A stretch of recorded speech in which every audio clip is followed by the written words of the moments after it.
Sports. We are Baltimore. We are Ohio.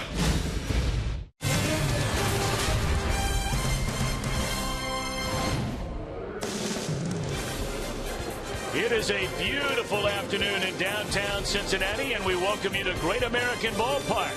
It's a final game. It's a decisive game. It is a 3-game series between the San Francisco Giants and the Cincinnati Reds. And hi again, everybody. Alongside Chris Welsh and Jim Day, I'm Tom Brenneman. Welcome, as always, to Reds Baseball on Fox Sports Ohio.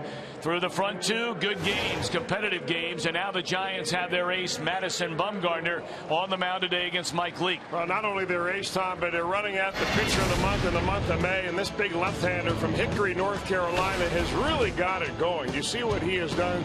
6 starts, 5-0 record in the month of May, a 2.0 earned run average, and he brings a fastball about 94 miles an hour, a slider, and he was the pitcher of the month for the month of May. It may have gone to Johnny Cueto had he had not one slip up there against the Washington Nationals, but Bumgarner was a man, and he will face Mike Leake. Mike Leake has thrown the ball extremely well, especially against his Giants ball club. Lifetime numbers against the Giants, outstanding. Last 4 starts, outstanding. A real good pitching matchup here this afternoon, a righty and a lefty.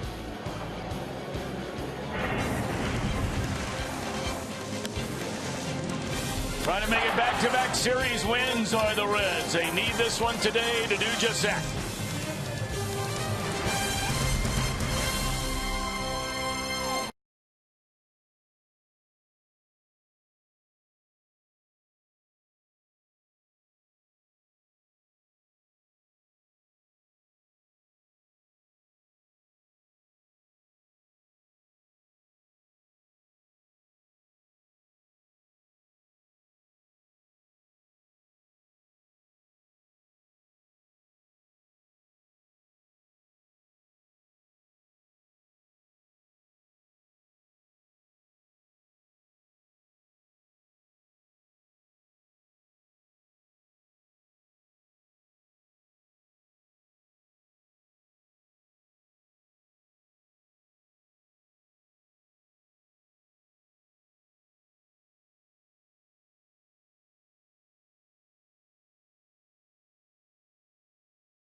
Of the series today, and if you could script the weather, you couldn't script it any better than this. We're talking sun today, just a few clouds. We're going to be in the low 70s for the first pitch, into the mid 70s by the final out.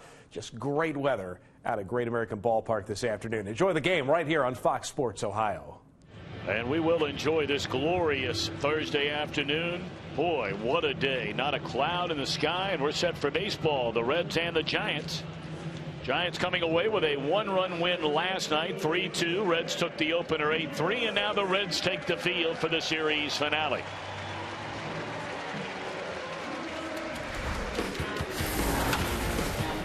Giants lineup has Angel Pagan, Hunter Pence, and Buster Posey, 1, 2, and 3. Pablo Sandoval, the third baseman. Michael Morse at first.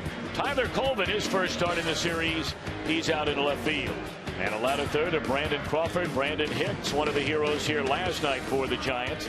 And the left-hander Madison Bumgarner on the mound. Starting in for the Reds, coming off a win against his buddy Bronson Arroyo. His last start in Arizona is 3-4 right-hander Mike Leake. Well, despite that under 500 record, Mike Leake has been really the model of consistency for the Reds so far this year. He has not one time pitched fewer than 6 innings in a ball game, and he has gone out and given the Reds, I don't care whether you want to call him the fourth starter or the top starter in the rotation, exactly what you expect out of a top starter in the rotation.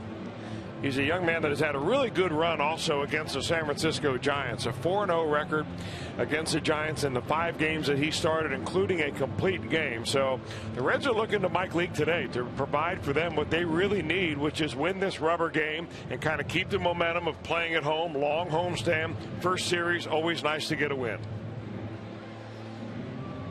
All right, let's take a look at the Reds defensively behind Mike Leake today, presented by your Ford dealers. Heisey getting the start today in left field. That's a different left fielder in each of the 3 games of this series. Hamilton again in center, Jay Bruce in right. Regular group along the infield, and the battery of Leake and Devin Mesoraco, and we're just about set to go on this Thursday afternoon in Cincinnati.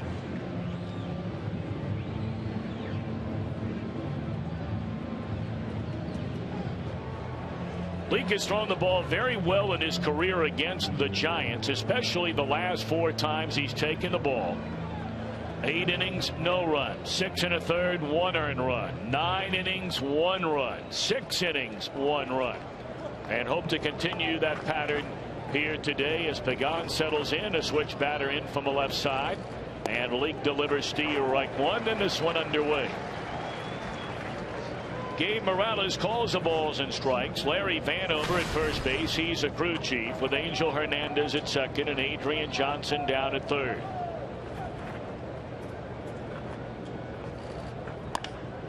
And a tapper down to Pena, and he will feed Leake at the bag, and that takes care of Pagan. Reds have done a good job on Pagan. He came into this series batting .327. He does not have a hit. He has walked twice. Well, last night's ball game with Tony Cingrani featured a guy that primarily lives for the fly ball or the strikeout. Today, different story. Mike Leake keeps the ball down. Infielders, beware. Memo to you, you're going to get some grounders if he's on his game. Hunter Pence had 3 hits in a series opener, including a first-inning home run off Homer Bailey. He doubled and singled in that game. And last night he had a double in 4 at-bats. Strike one.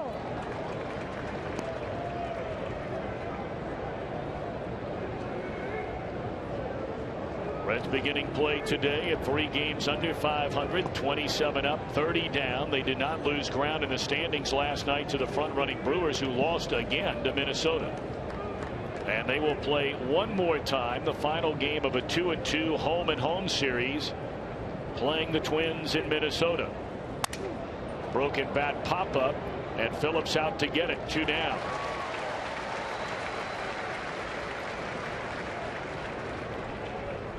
Cardinals gave up the lead in the 9th inning last night. Kansas City was going for a 3rd straight win in that 2-2 4-game set. But the Cardinals won it in extra innings after losing the lead in the bottom of the 9th. So they're 4 behind Milwaukee, and the Reds are still 6.5 back. Strike one to the 3rd batter in the order, catcher Buster Posey. Told you Milwaukee will play Minnesota later tonight. St. Louis at Kansas City. The Pirates have the night off, traveling back from San Diego very late last night. Reds will welcome Philadelphia in over the weekend.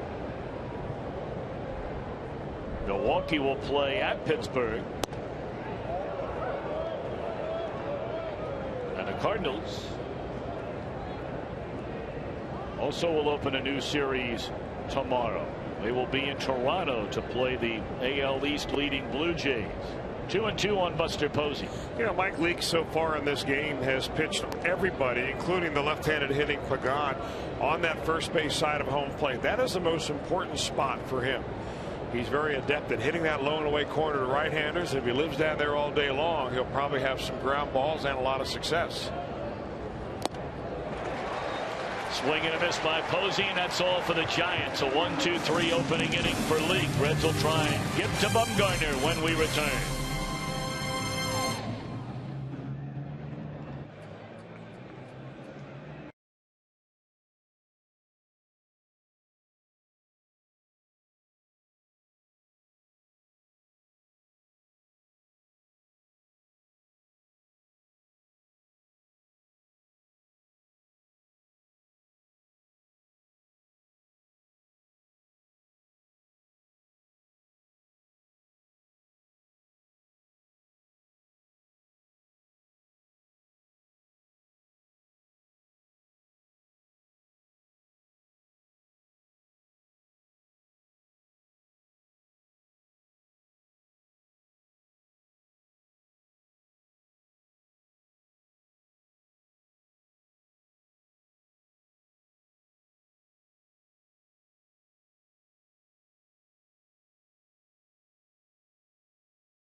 Local Ford dealer. Ford, go further by Cincinnati USA Regional Tourism Network. Stay close to CincinnatiUSA.com.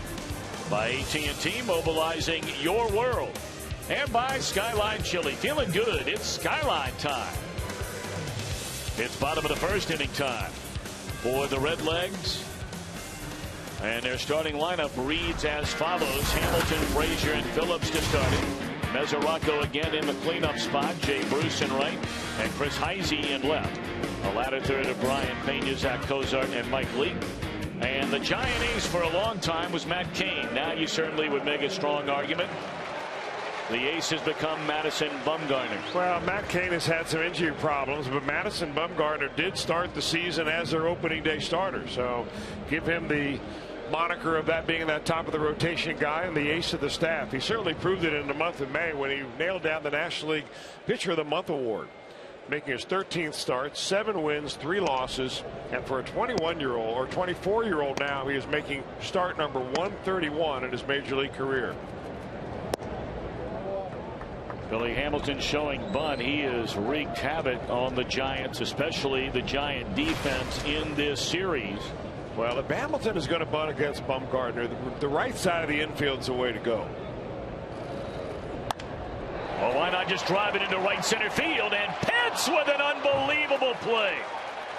That could turn out the first batter in the first inning to be a game-changing play, because that is easily a 3-base hit for Billy Hamilton if this play's not made, if not more. Boy, he gets a good jump on that ball, Panzas, and takes a direct route right to where that ball is going to be catchable.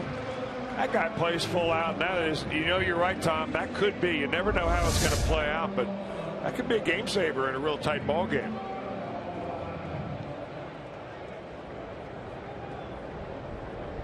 Well, now Todd Frazier.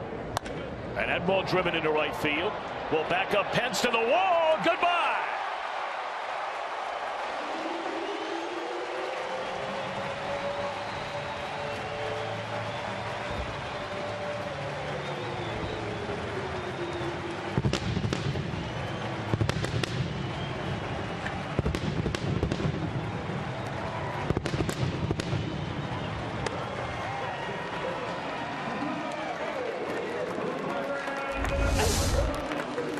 Todd Frazier going out and getting a pretty good pitch.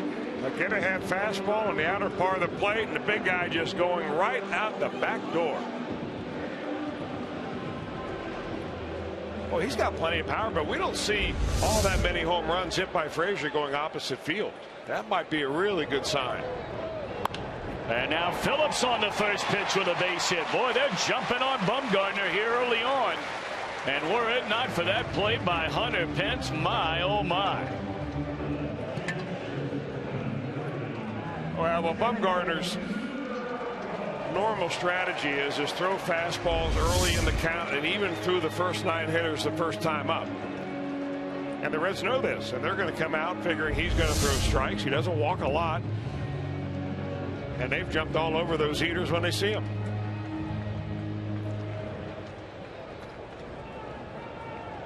So now the batter, Devin Mesoraco. Phillips a huge lead over there at first. Mesoraco going after the first pitch. He was hitless in 4 at-bats last night with a couple of strikeouts after hitting a 2-run home run in the first inning in a series opener. Reds beat Tim Lincecum here on Tuesday night before losing to Ryan Vogelsong last night. That one ran way in under the hands of Mesoraco, and he's behind 0-2.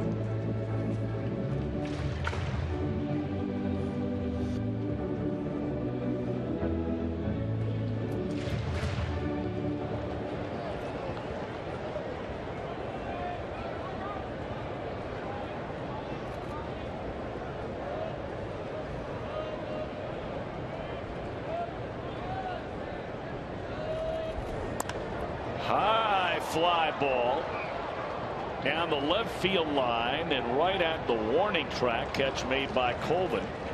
Phillips will stay put, 2 away in the inning. Look at the Giants on defense, presented by your Ford dealers. Told you Colvin getting his first start in the series. Same left side, same right side of the infield as last night. And a battery of Bumgarner and Buster Posey. 1 in, 1 on, 2 out for Jay Bruce. Bruce in a series opener, 2 hits, 2 RBIs, 2 runs scored. Went 1 for 4 here last night at an RBI double. Strike 1.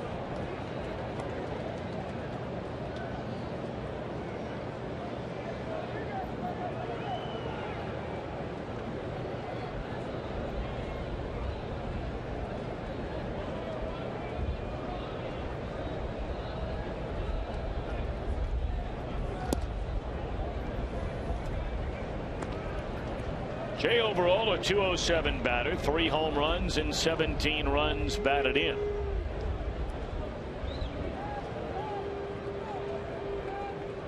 And second baseman Brandon Hicks playing a good 20-25 feet into the outfield grass. And they pitch Bruce away, 2 balls and a strike. Now you can see the problems that Bumgarner presents to left-handers. I mean, he's big and long. He's got long arms. He's got kind of a slinging low 3/4 arm slot, and sometimes that can really paralyze a left-handed hitter.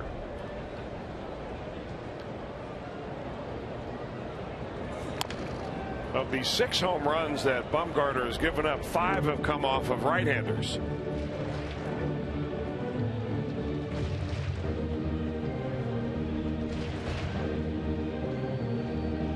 Big guy from Hickory, North Carolina, the home of the Crawdads. Big league nickname. It is a big league nickname. They have great caps too. Really, what do they look like? They have a crawdad on them. Well, I know, but what are their colors? That I can't tell you. I can't remember that. I did go through there one time. I think they're a Pittsburgh Pirate affiliate. I imagine there's some black in it. I think they got a. Last I saw a few years ago, I think they had like a smiling crawdad.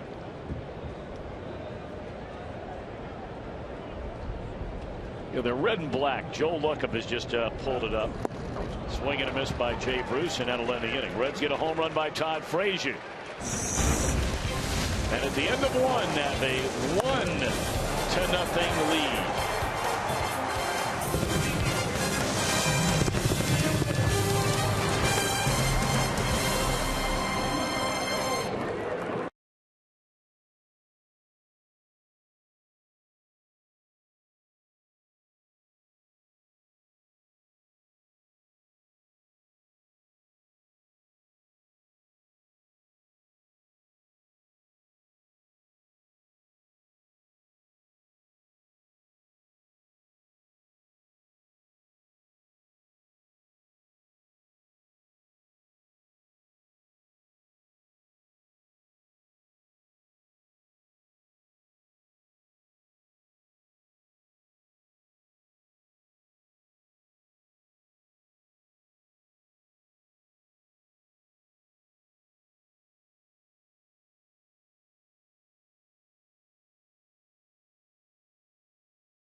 Baker State 400 in the Kentucky Speedway Getaway Sweepstakes on board the Fan Express. Today's keyword, Pitts, P-I-T-S. Put that in the entry page at foxsportsohio.com. As there's a base hit by Pablo Sandoval to begin the Giants' second inning. And by the way, stay tuned every day for a new keyword and a new chance to win. Reds lead 1-0, and after a 1-2-3 first inning for Mike Lee, Sandoval the base hit to start the second.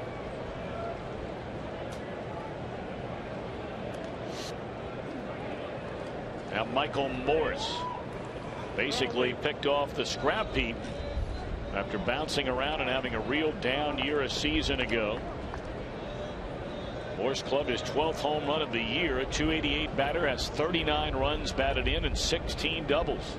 He's played the outfield, and he's played a lot of infield with the injury to their regular first baseman Brandon Belt.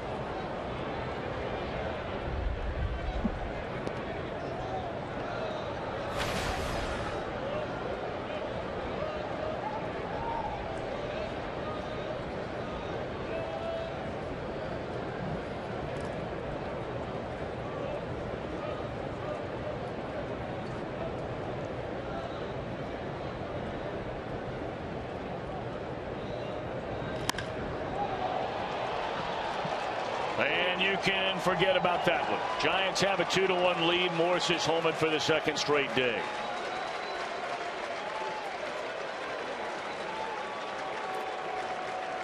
Now, that is exactly what Michael Morse brings to the table, is a little bit of power that the Giants have lacked. And that was a no-doubter right there. A second deck job in left center field. I think that was a fastball that Mike Leake wanted to run in on him. He just left it out inner third, and Morse wallops it.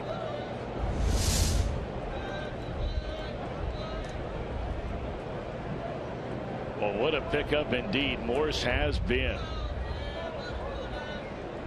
Giant team last year that had a hard time scoring runs. They hit for very little power. They play in that huge ballpark. That's a nice play by Mesoraco and by Pena to take care of Tyler Colvin. One away in the inning.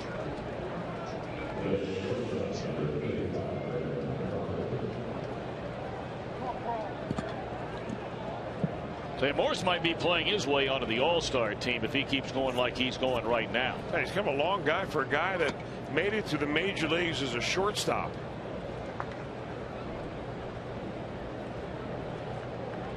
Now hitting for power as an outfielder and a first baseman.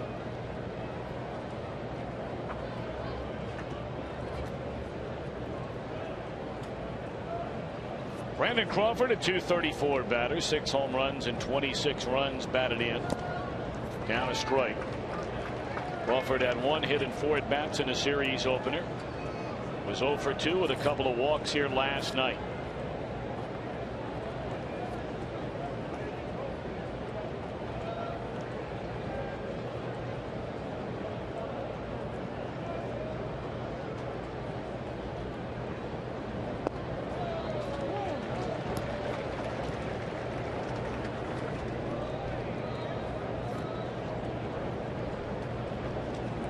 Giants are second in the National League in home runs this year. The only team that's hit more of them is Colorado.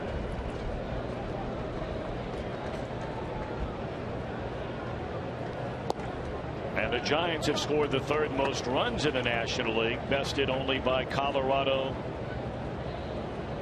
and Miami. Boy, who would have guessed that? Miami Marlins, the 2nd highest scoring team in the National League. On swinging Crawford, 2 are out in the inning. We brought up that Miami team last night with their 3rd straight win and the Braves' 2nd straight loss. Miami is a half a game out of first place.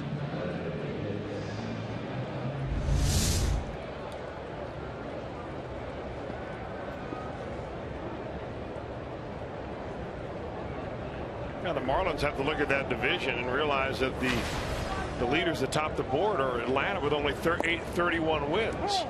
Now you compare that to San Francisco with 38 wins. So that is a division right now that is up in the air for just about everybody in the division, even the Philadelphia Phillies. 6.5 games back. Of course, the Reds will see the Phillies next. Giants leave town.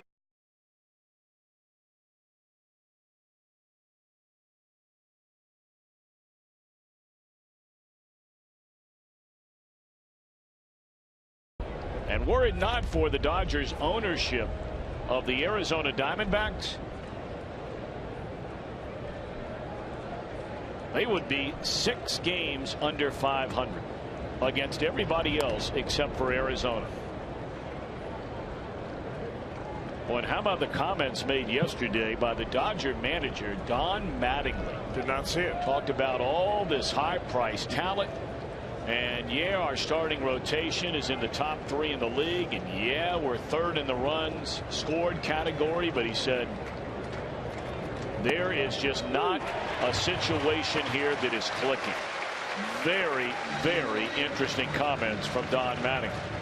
2-run home run by Morris. Giants lead by a run.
Download on the App Store or visit Reds.com today.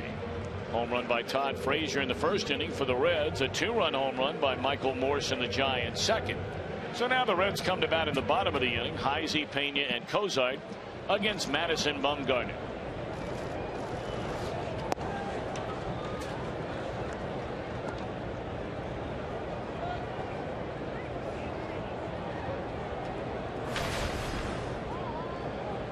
From Jim Day in just a little while. Of course, today is a big day in Major League Baseball, and certainly a huge day for so many young men across America, whether they be high school players, junior college players, community college players, 4-year college players. Baseball's amateur draft begins tonight, lasting each of the next 3 days. And Heisey will nubber off the end of the bat right at the second baseman, 1 out.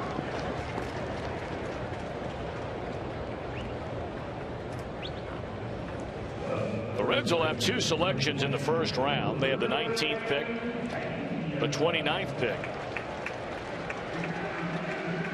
They got the second one as compensation for the signing of free agent outfielder Shin-Soo Choo by the Texas Rangers, and then they have the 58th selection in the draft.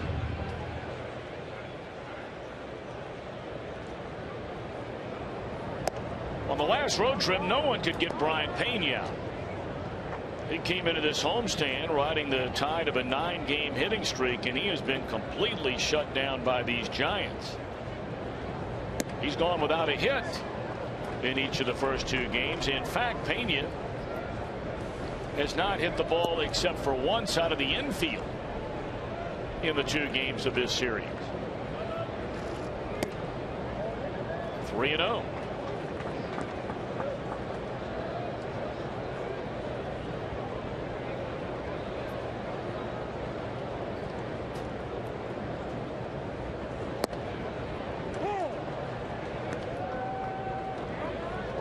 To Brian Pena, 1 out, nobody on, last of the second inning.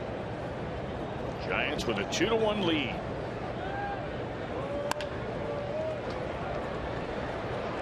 Crawford will let it go in the dirt, and a nice pick out of there by Michael Morse at first base. So the Giants, after committing 7 errors in the first 2 games of this series, have already made a couple of nice plays defensively in this game.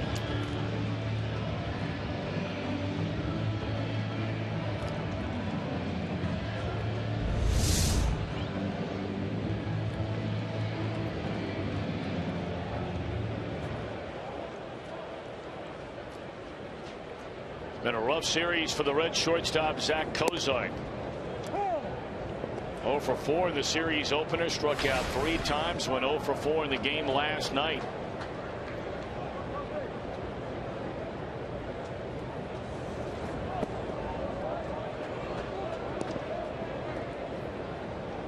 You know, as good as Bumgarner is, it's not like he's unhittable out there on the mound. He gives up a hit per inning. Coming into the game, 72 innings, has surrendered 73 base hits. Now he strikes out better than a batter per inning, and there's a one-hopper down to Sandoval, and that takes care of the Reds 1, 2, 3 in the second inning. Go to the third, 2-1 San Francisco.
You can have a game day live page chat with Hall of Fame writer Hal McCoy. Hal also writes how Billy Hamilton uses the base paths as his personal running track, and a video tribute to the lifelong baseball career of Cincinnati's very own Don Zimmer. It's all brought to you by 1-800-SAFE-AUTO. Drive safe, spend less. Good crowd. Beautiful Thursday afternoon in downtown Cincinnati. Giants with a 2-1 lead at the end of 2. And Madison Bumgarner leading things off against Mike Leake, ball 1 away.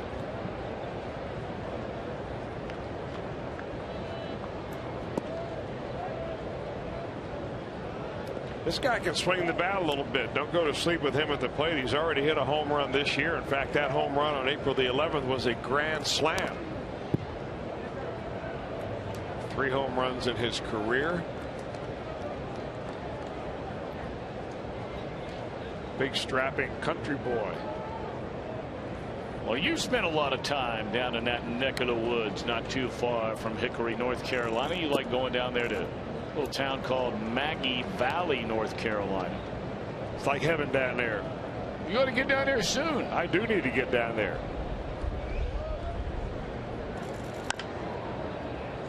That is a foul ball. We got all our good buddies down there. The Legend Sports Grill right there on Soco Road, the main drag. I think there's a street light in that town. I'm not sure. They may have put one up. Now, Hickory is about 2 hours from Maggie Valley. And where Bumgarner's from, the nickname for that town is actually Bumtown, because there are so many people in the town with the same last name that they have nicknamed it Bumtown.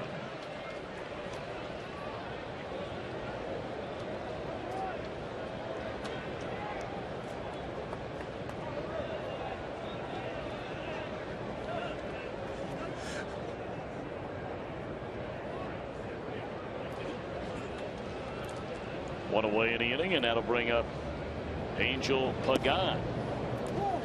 Bumtown. I have to get down there sometime. I've been a lot of places in North Carolina, all over that state. Born in that state. Used to work every summer in the Tar Heel State. That's beautiful country down there. You got the beach on one end, and you got the Smoky Mountains at the other end.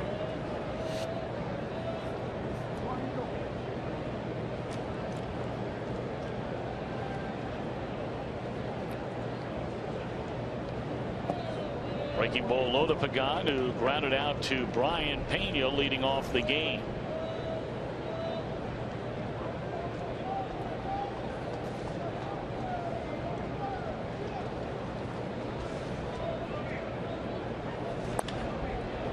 And that one slapped into left field, and that's the first hit in this series for Angel Pagan.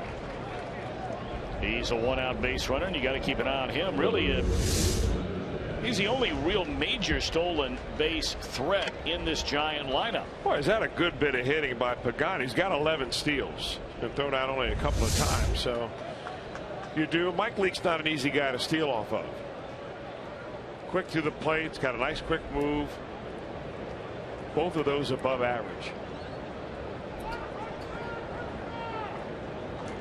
Now Hunter Pence, he broke his bat when he popped up to shallow center field on a ball caught by Brandon Phillips in the opening frame. Take a long look into Mesoraco. Pagan a pretty good lead over there, and it's ball one away. Well, a long look in because he shook off the first two offerings that Mesoraco wanted him to throw. Mesoraco wanted a first pitch curveball, shake it off. Then he wanted a fastball down and away. Leake shook it off and then went with the slider. So make no doubt about it, Mike Leake's going to throw the pitches he wants to throw.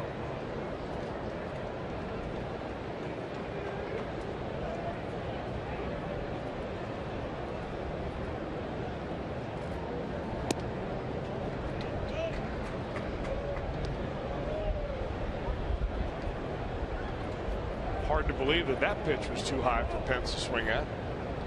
That's like the ball they hit out of here off of Homer Bailey the other night. It's interesting. You look at the umpire's shirt there, and you see the wind forcing the ripples in that shirt. Yet you look on the flagpoles, the three of them out there and up above the Toyota Tundra in left center field, and I mean still as can be. That just shows you the wind's blowing straight down. We can even feel it all the way up here.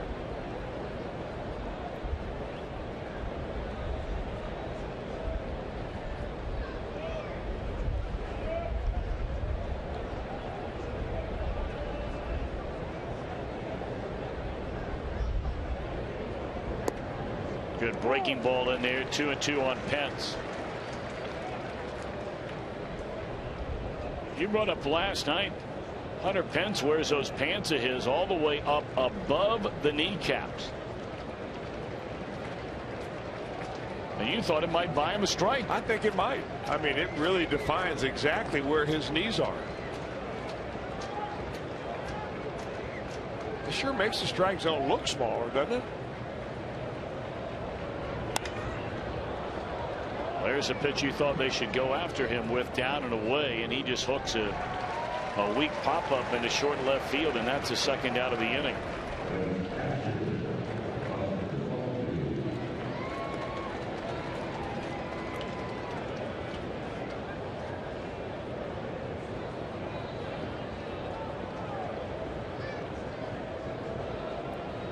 So 2 gone. Pagan at first base. The Giants with a 1-run lead here in the 3rd, and now it's Buster Posey. Posey struck out swinging in a 1-2-3 first inning.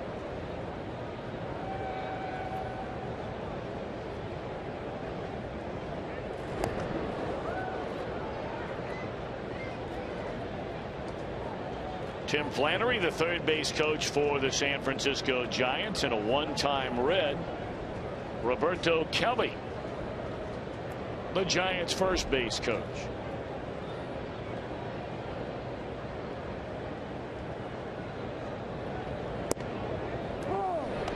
It's nothing against Roberto Kelly. I mean, you can't blame him for it. But without a doubt, one of the worst trades ever made in the history of the Reds franchise is when they traded away Paul O'Neill. And it's irrelevant who they traded him for. Paul O'Neill was a good player for the Reds. He became a great player for the New York Yankees. I'm sure that there are more than one person that would agree with that. And of course, then later on, Roberto Kelly came to Major League. Then he changed his name to Bobby Kelly, and then reverted back to Roberto. And when he was with the Reds, the Reds were playing in Shea Stadium. And he hit a foul ball that went into the radio booth and knocked your dad right off his perch onto the floor, writhing in pain. Joe Nuxhall, doing the game's next one, was laughing so hard there was a couple of minutes of dead air. And the next day, Roberto Kelly traded for Deion Sanders. So there's a lesson to be learned from there. Frazier, a long throw, but he's got more than enough arm. And they say it pulled Pena off the bag. Well, now Brian Price already coming up the steps over at first, and he will wait word from the video room as to whether or not he should appeal the decision made by the first base umpire and the crew chief, Larry Brandover, who's working down there at first base. Now, it wasn't hit all that hard, so Todd Frazier had to set, but he didn't really look like he put a lot on it. I'm not so sure that whether he had the foot on the bag or not. If it's ruled safe, he's going to get an error.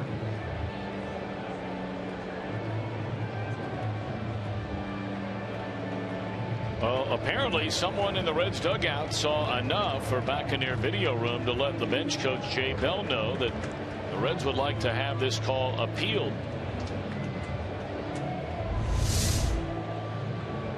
So Vanover will head on over and put on the headset along with the second base umpire, Angel Hernandez, and get word from New York City as to how they see this one.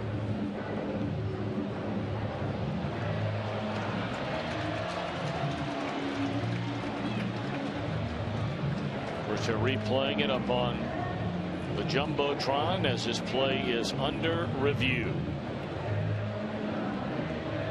I think they've got, as their fans are watching, the same thing, and that's a shot of what they're seeing here in the stadium. But the ball's in the glove right here. The question is that foot on the bag?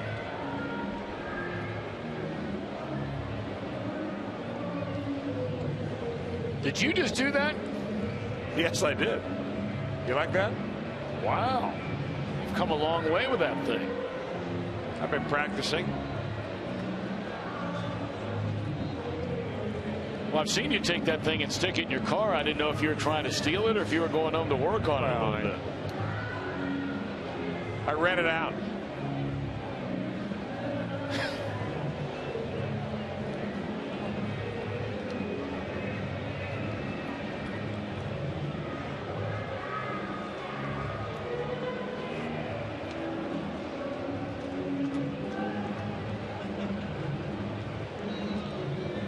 Good tune selection they're playing here while they're reviewing this. Tell me something good. That's what they're hoping the umpires are going to give them.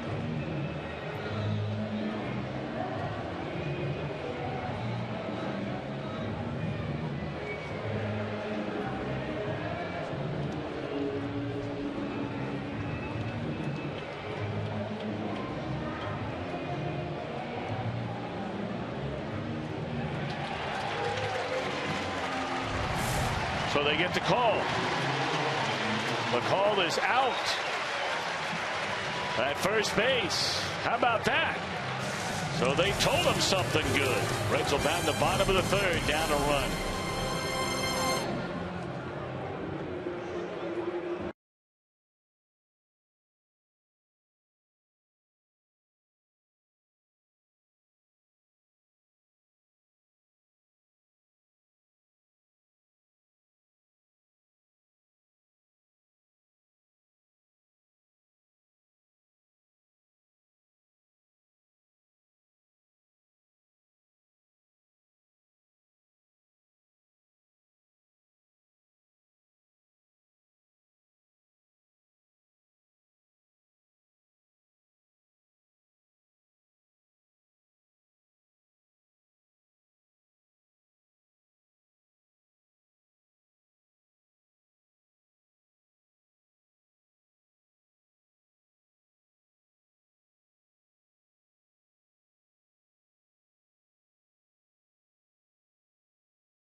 My life, and it was just so much fun. You know, you didn't really know what to expect, but you knew it was very, very big for myself. You know, it was big for my family, and you know, to get started on the journey here was something that I'd always, you know, hoped to do. And that's our game storylines, brought to you by Elk and Elk. Serious lawyers for serious injuries. Call 1-800-ELK-OHIO. And that's Jay Bruce talking about being a first-round pick. Tonight is the amateur draft for the Cincinnati Reds, and they have had some success in the first round. In fact, in today's game, first-round picks for San Francisco: Madison Bumgarner on the mound, Buster Posey, one of the best catchers in the game, Tyler Colvin, and the Reds have done well in the first round. League Mesoraco, Bruce Frazier, a supplemental first-round pick, all in today's game. And the Reds have the regular first-round pick, I believe 19th overall, and then another supplemental first-round pick. So a big night. If you're a mid to small market team, you better build through the draft. So this is a very, very important day for the Reds. Well, there's no doubt about that one, Jim Day. Thank you very much, and thank Jay Bruce for giving us some of his thoughts. I was thinking about that this morning in and around the ballpark. They have the MLB network on, and of course they're already starting their draft coverage nonstop that will get underway, as Jim mentioned, later tonight. And thinking about, you know, you're one of those young men, and Chris, you were in this position where, you know, you get up that morning and you're thinking to yourself, man,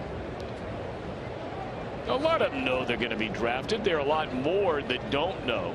They're unsure. Where would it be? Where might it not be? Where do you hope it'll be? You remember that day? Well, it wasn't the first day, and it was late in the second day. And in fact, I didn't realize what happened until my mom called me and read it in the paper. So it's not quite like when you're a first-round draft pick where you've already had some negotiations with certain teams. The teams want to find out, especially when you're a high school player like Jay Bruce was, whether you're going to commit to playing pro ball or whether you're going to take up that college scholarship that's been offered. They don't want to take a first-round pick only to see you go to college instead. So they got to ferret out your intentions. How much money do you need to make that decision? There are a lot of kids on that bubble right now. First-round picks are almost always guys that you know are going to sign. But when you get down to third, fourth-round pick, the money is still very good. And you forego the college scholarship, the college experience.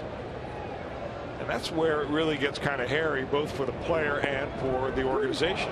Billy Hamilton did not like that call. A breaking ball in the inside corner.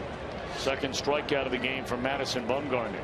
Now he's got two breaking balls. Bumgarner does. This is the big old curveball variety, sweeping all the way across the strike zone.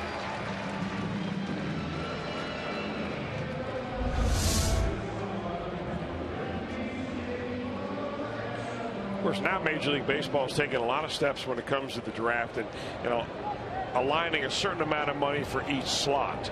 So there's not quite the wheeling and dealing that there used to be. And Frazier, a perfect day. Homered his first time up, and now a single. Well, he's aboard for Brandon Phillips. Reds trailing here 2-1 with 2 outs and 1 on, last of the 3rd inning.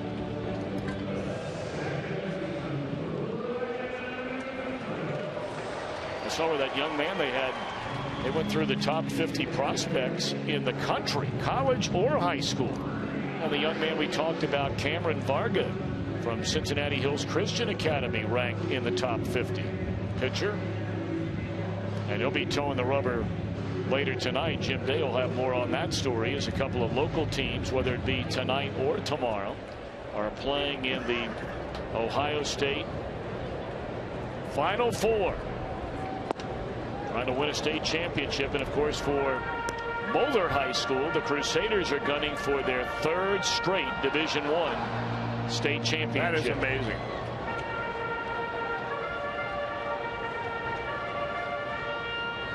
I know you have your eye as well on the Kentucky State High School baseball playoffs. Still a couple of local teams involved down there. I'm not sure if Jim Day is going to report on that or not, but Simon Kenton's still in the race, and so is Connor High School. I think both playing in the quarterfinals in the Kentucky State Baseball Championship.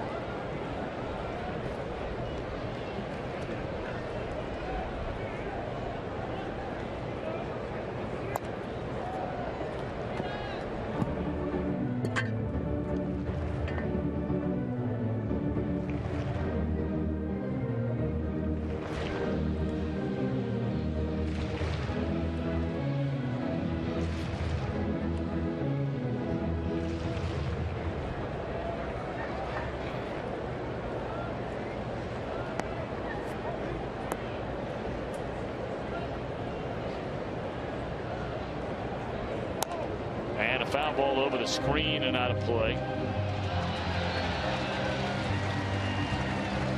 Well, Jim Day, you have some details about some of those teams that are going to be playing. Am I right or wrong? Some of the local high school teams. Indeed. Tim Held and his Moeller squad going for their 3rd straight state title, as you said. And believe it or not, this will be the 4th in 5 years and the 8th for the school at Moeller. And Tim Held has done a great job in his 7 years there. His 6th Final Four in his 7 years. Wow. That is getting it done right there. And you mentioned Cincinnati Hills Christian Academy, Division III. They're in the state semifinals. And you mentioned Cameron Varga. It's going to be a big couple of days for him, because he's expected to go high in the draft. You know what's impressive about that Moeller record is that those tournaments are a 1 and out. Yep. I mean, you can run into a hot pitcher and get sent home in quarterfinals or even before that. And they've just been able to figure out a way to win. And Tim Held was up here yesterday. Well, what a good guy. Yeah. Man, what a good guy. Walking around with a former Moeller High School coach who is a legend, Mike Cameron. Well, that's a man he replaced. Yeah. After being his assistant for a long, long time.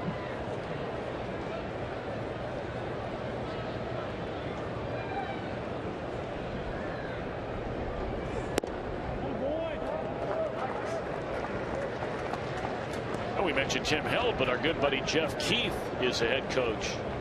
First year head coach, if I'm not mistaken, at Cincinnati Hills Christian Academy. I think Jeff played high school ball here at Reading, if I'm not mistaken. Yeah, I thought he played at the University of Florida. He did play college ball for the Gators.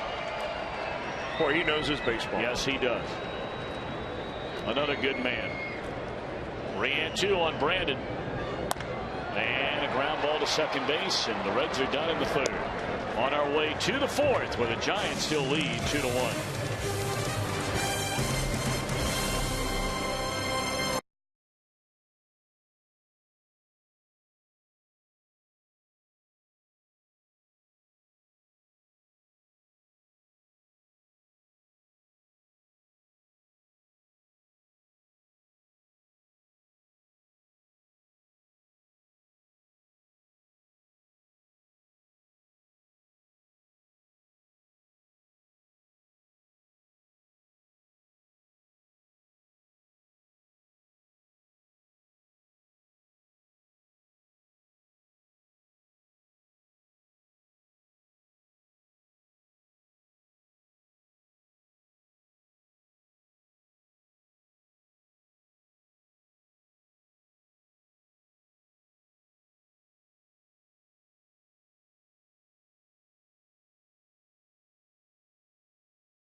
Park and every Sunday home game. Take advantage of the Reach Magazine family deal. See the red legs? When one member of the family buys a full price ticket, they'll get the option to purchase 3 additional tickets at half price. Where are you going to beat that? 513-381-REDS or log on to Reds.com/family for more information. Pablo Sandoval led off the Giants' second inning with a single to center field and then scored on the home run by Michael Morse. Giants have a 2-1 lead batting here in the top of the 4th inning.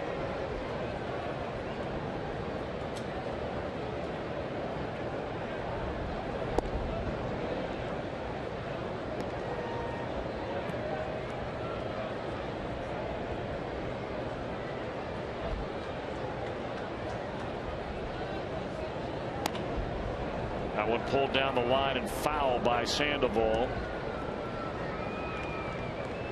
1-2.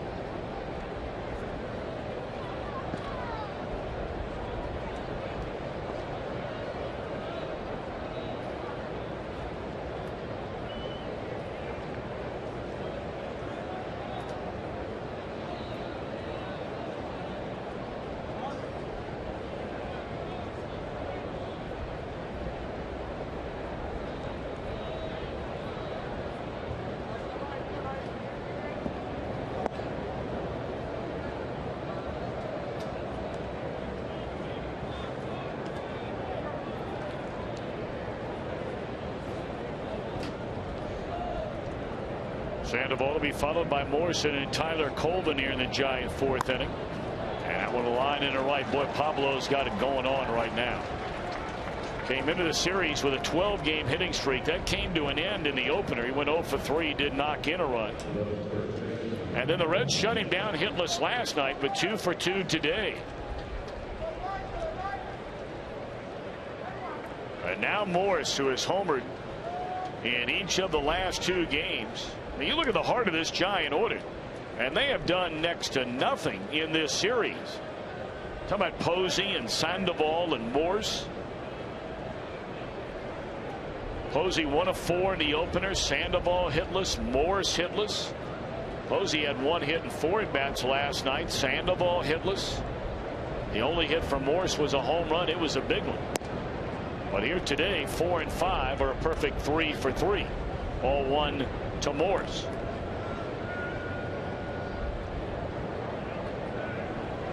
It was a bottom part of the order, and really the duo of Brandon Hicks and Juan Perez that did in Tony Cingrani last night. Hicks came in batting .178. He had a single after Morse had hit the home run to make it a 2-1 game. And then Juan Perez back up from the minor leagues. Just 1 for 21 on the year with a big league club. And he wound up with a double and a huge 2-run home run, which gave the Giants the lead.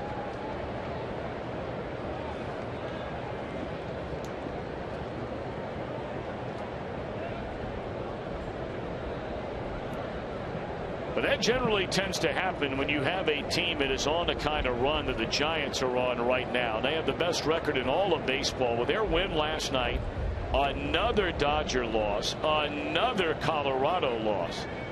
Rockies have lost 6 in a row. And the Giants all of a sudden have an 8-game lead in the National League West. Well, the one thing they've really done is that they've gotten home run power from their outfielders. Now, Morse is playing first base today, but he's really been signed as an outfielder. And last year, they were 2nd worst in the league in home runs from their outfield. 4th strikeout of the game from Mike Leake. 1 out here in the inning. In fact, all of last year, the Giants outfield only hit 39 home runs total. This year, they've already hit 21. So they will blow right by that number. That is a perfectly placed breaking ball from Leake to put down the guy that took him deep last time. Well, you might be wondering why Tyler Colvin is in the lineup today. Infrequently used. I've seen him bounce around after being a former #1 pick, as Jim Day told you about earlier. But he has 4 home runs in his career against Mike Leake. That's the most home runs that Leake has allowed to any player. And it's the most home runs against any pitcher that Tyler Colvin has hit in his career. He was a guy you may remember had the one real good year with the Cubs, and they were thinking, you know, we're going to build a franchise around this guy. And I mean, he fell off the table seemingly overnight.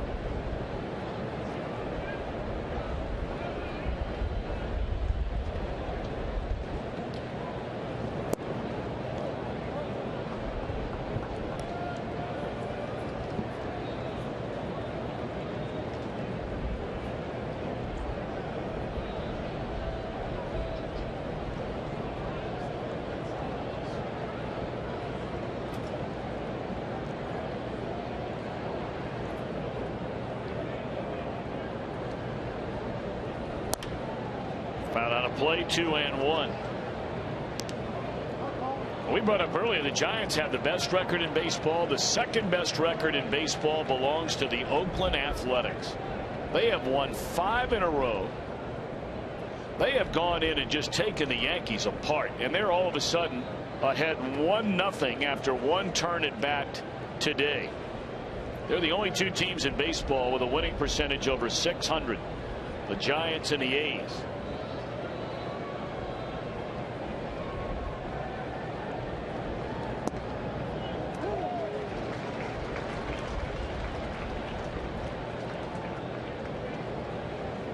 I would recommend anybody who's a baseball fan to go back and look up those comments that I touched on very briefly earlier that were made by the Dodger manager Don Mattingly yesterday.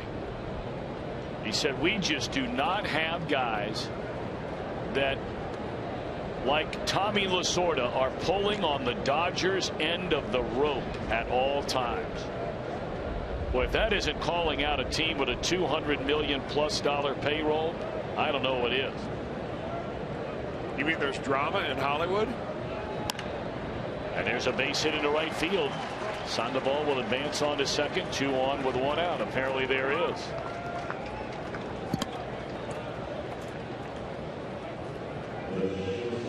Well, Chris, when you and I were there, even watching them play, I mean, what it looks like there is just such a lackadaisical, everything's cool sort of attitude about that team. Now, you get it rolling, you start winning 7, 8, 9 in a row, it is all cool. Well, I mean, right. Well, one of the problems that we talked about or identified out there was told to us was that they had too many players for the positions that they had, which is opposite of what most other teams are. They've got 4 outfielders for 3 spots, trying to figure out who's going to get playing time. So they present them problems with that big payroll and all the star players making a lot of money that other teams have no idea what that's like. Kind of hard to relate to. That ball is launched into right center field, and that is a 3-run home run by Brandon Crawford, and it is 5-1 Giants.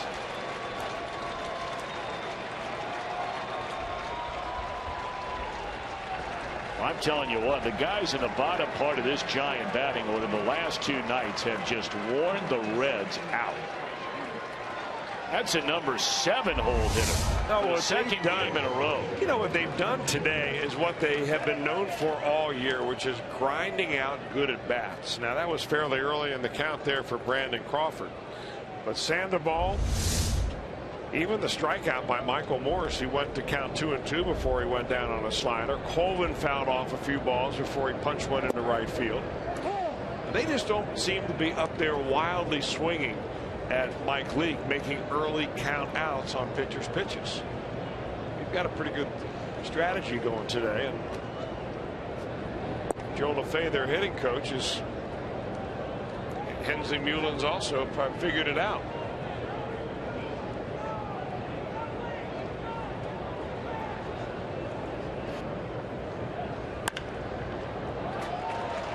Hicks with a base hit. The way they're leveling on Mike Leake right now might be one of those days, and you need to probably get somebody up and going in this bullpen.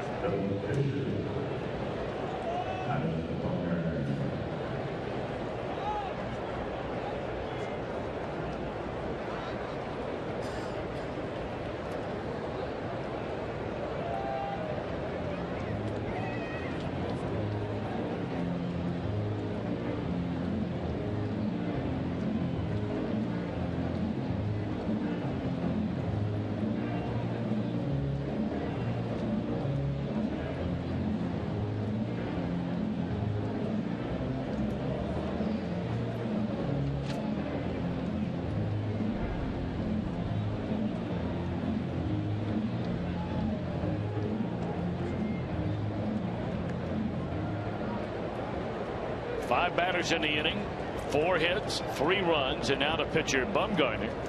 And with a 5-1 lead, maybe they don't ask him to bunt. Maybe they let him swing away. Frazier about 2 steps in on the grass over at third. Pena, of course, holds a runner. Hicks on over at first base. And they are going to let him swing away, at least on the first pitch. 0-1 on Madison Bumgarner.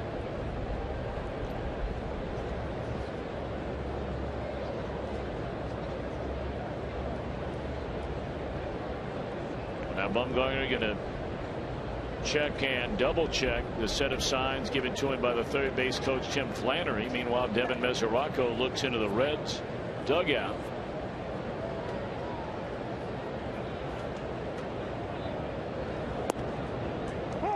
Shows bunt that time, pulls the bat away, and it's strike 2. The Reds do not have anybody getting loose right now in their bullpen.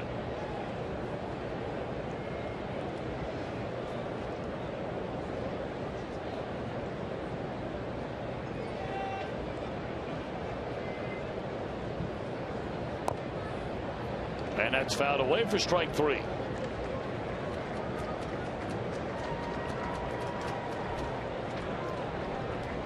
Two home runs hit in this game by the Giants, accounting for all 5 of their runs. A 2-run bomb by Morse in the second inning, and a big 3-run home run here in the 4th inning by Brandon Crawford.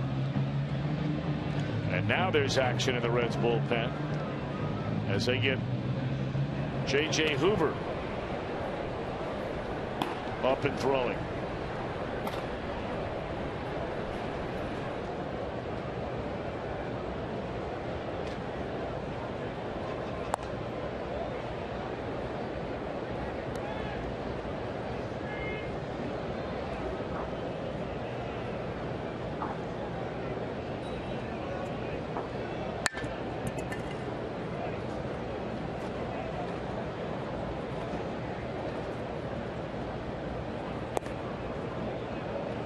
Two 2-0 on Angel Pagan. We were talking about teams in baseball that are starting to really make their mark here in this opening week of June. Maybe nobody more so than the Toronto Blue Jays. Certainly a lot of people out there wondering, are they for real?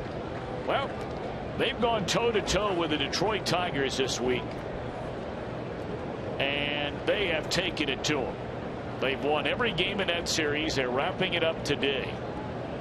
Toronto now 12 games over 500, and they've done that in Detroit, where the Tigers over the last handful of years have been nearly impossible to beat. Not as much this year, but maybe all of a sudden, Chris, people start saying there's a legitimate contender in town. And you're right, and it may also mean that at the trading deadline there will be different teams dealing than we've seen before.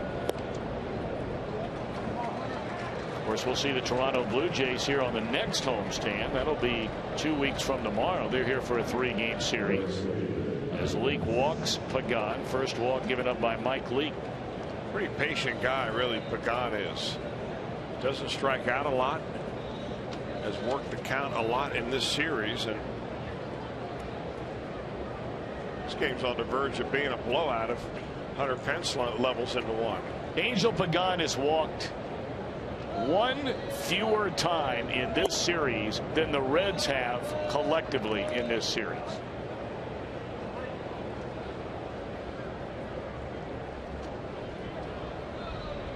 That's a startling stat when you put it like that. The Reds did not draw but one walk in the game last night from Ryan Vogelsong after drawing 3. Actually 4, I beg your pardon. So he's drawn 2 fewer walks. I beg your pardon. Contos walked a batter in the 8th inning of an 8-3 game. So the Reds in this series have drawn a total of 5 walks. And Pagan has now walked 3 times.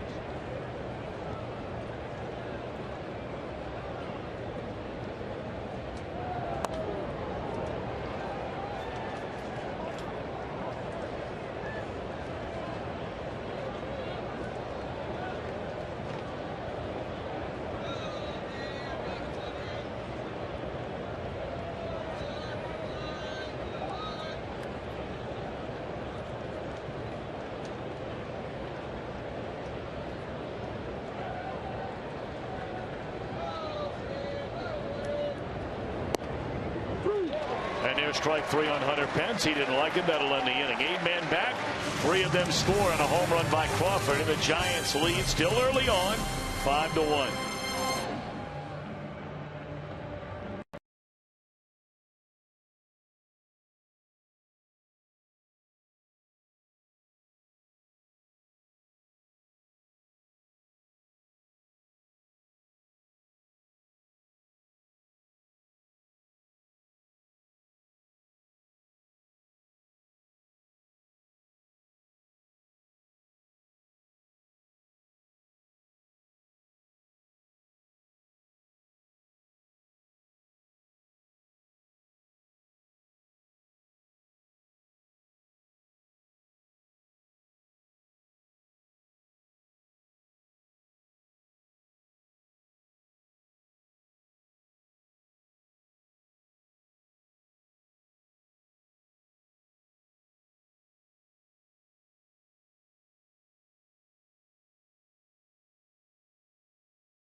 Let's create great dishes together. By Toyota. For over 30 Toyota offers, visit buyatoyota.com. And by B-Dubs, spend $30 on a gift card for dads and grads. And they'll give you a $5 bonus. Buffalo Wild Wings, Wings Beer Sports. Let's see if the Reds can climb back into this one. Still a long way to go. We're only in the bottom of the 4th inning. And the Reds are down 5-1. Mesoraco, Bruce, and Heisey against Madison, Bumgarner. Mesoraco flied out to left field to the warning track down the left field line his first time up.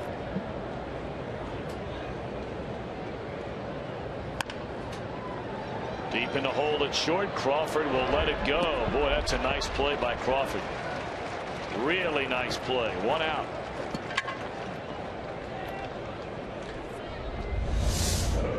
Yeah, we saw him have an error, Crawford, earlier, but he's a guy that normally makes the routine play and occasionally makes the outstanding play. That is really good. There's a lot on that throw, right on the money, to get a very oftentimes hustling Devin Mesoraco. It's a kind of play right there that, you know, start something, get a couple runs back by getting a runner on base. Now here's a situation where the Reds are now down by 4 runs.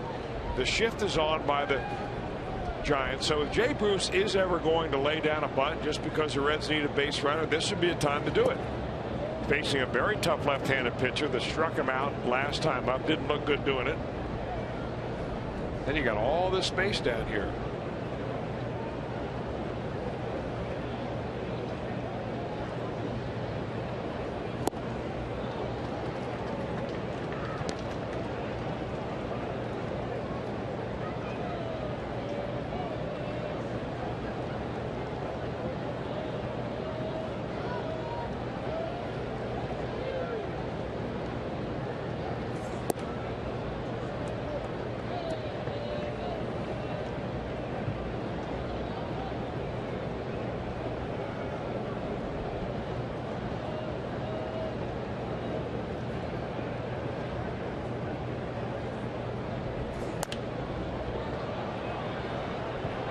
This will be playable. A long run for Sandoval, but he'll get there in time.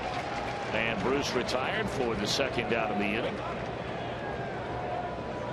Well, if a Red were to hit a home run off the Toyota side, Kenneth Grizzell of Cincinnati would win the beautiful new Tundra on display here at Great American Ballpark. And you can register for a chance to win it. Just stop by your Cincinnati or Northern Kentucky Toyota dealer.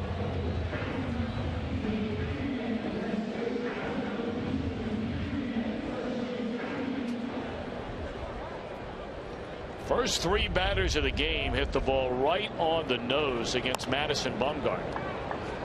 One of them, of course, was a liner caught out in right center field by Hunter Pence on just a spectacular catch. I mean, it would have easily been a triple for Billy Hamilton. The next batter homered, and then on the first pitch to Brandon Phillips, he singled into center field.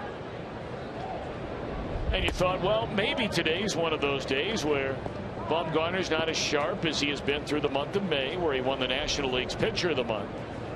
Well, the Reds have 1 base runner since then. That was a single by Frazier with 2 outs in a 3rd inning. Boy, he is just pounding Heisey with slider after slider after slider down and in.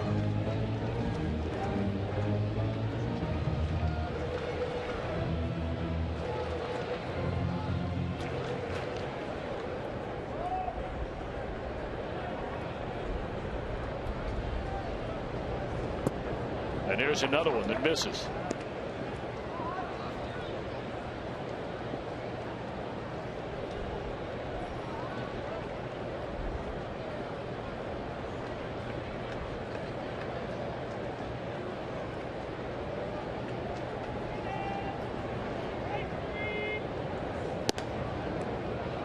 Bumgarner wanted that call, didn't get it. Yeah, that's the version that Bumgarner goes on a right-hander with a backdoor slider. The same thing that Mike Leake did against Hunter Pence, except with a fastball that has the same kind of action.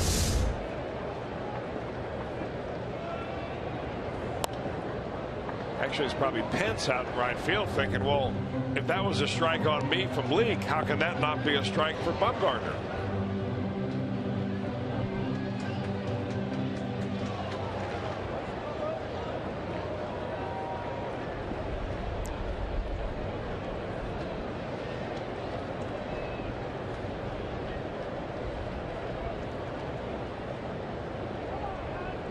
Two to Chris Heisey. Deep in the hole, and Crawford will cut it loose again. 2 outstanding plays in the inning by the Giants shortstop. We go to the 5th, 5-1 San Francisco.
Asking you, the fans, to vote Reds and vote often for the National League All-Star Game.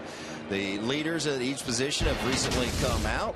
You go around there, some familiar names: Molina, Gonzalez, Utley, Tulowitzki leading all vote getters in the National League as Zach Cozart lays out, makes a great catch on Buster Posey. Go to Reds.com and you can vote up to 25 times per IP address and email address. The All-Star Game is coming up in July in Minnesota. It'll be on Fox. Brandon Phillips 4th at second base, and Devin Mesoraco in the top 5. Once again, you can vote at Reds.com. Tom? All righty, Jimbo, thank you very much. Of course, this time next year we'll be talking about the All-Star game right here in Cincinnati. And is slated for July the 15th in 2015.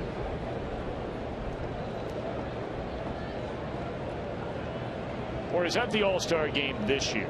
They have that sign up there. I just assumed all along that that was the one looking ahead to next year. But maybe a date has not yet been announced for the All-Star game next season.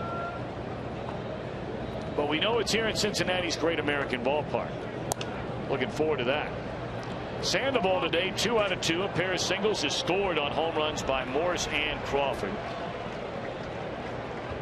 He now has 11 hits in 18 career at-bats against Mike Leake.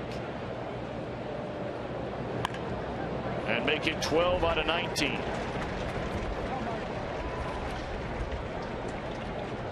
Now, that's the second hit in a row that he's hit in that same spot, but the first hit he had was up the middle. So if you're asking yourself, well, should the Reds shift right there? Just a small sample size would tell you yes.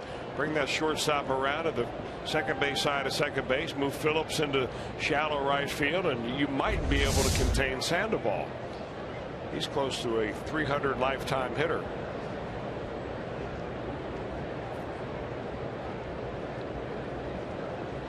So now Morse, who clubbed the 2-run home run to the second deck in left field in the second inning. Leake struck him out in the fourth. 5 runs, 8 hits for the Giants. The Reds have 1 run on just 3 base hits, and action again in the Cincinnati bullpen. Earlier it was J.J. Hoover, and now it's a left-hander, Sean Marshall.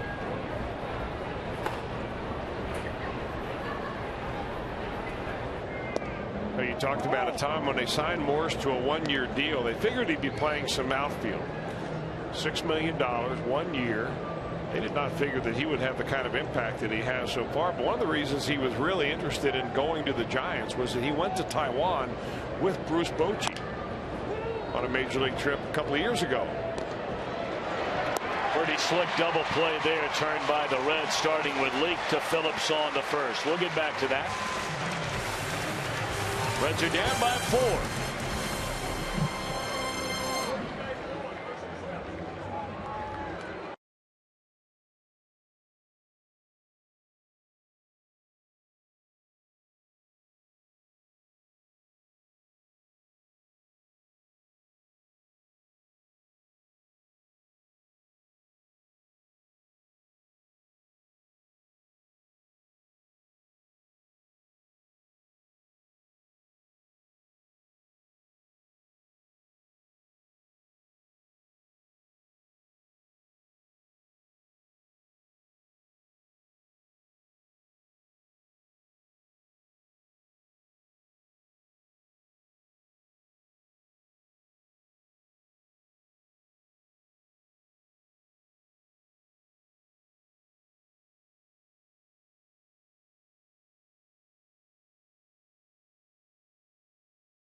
The fireworks tomorrow night. Then on Saturday, the first 20,000 fans receive a Reds cap thanks to, that's right, Fox Sports Ohio.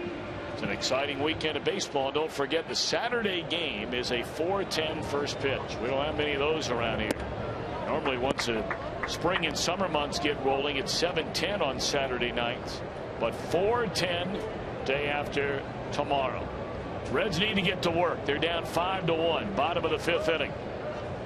Pena, Cozart, and then you got to believe a pinch hitter for Mike Leake. Down by 4, bottom of the 5th inning. 2-0 to Pena. Got to a 3-0 count his first time up. Went to 3-1. And then he grounded out to the shortstop, Brandon Crawford. 2-1 this time.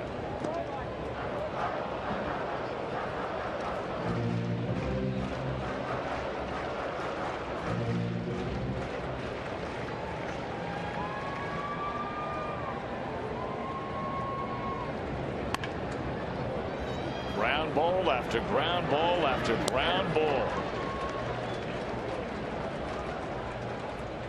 Right now it's time for you to tweet your photo using hashtag #OhioFanPhoto, and maybe we'll put it on during an upcoming telecast. It's brought to you by AT&T.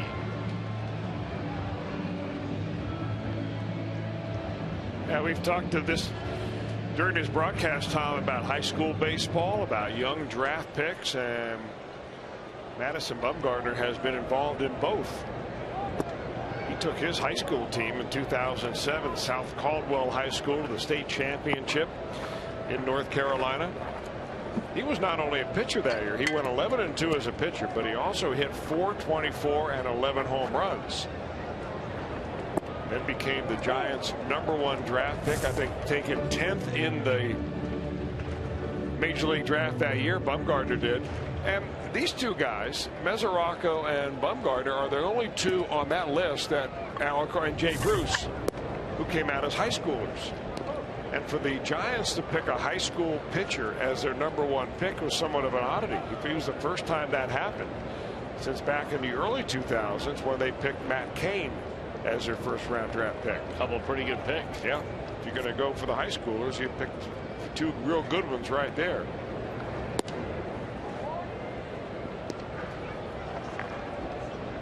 Growing up in rural North Carolina, he grew up in a house that his dad actually built, a log house that built by his father.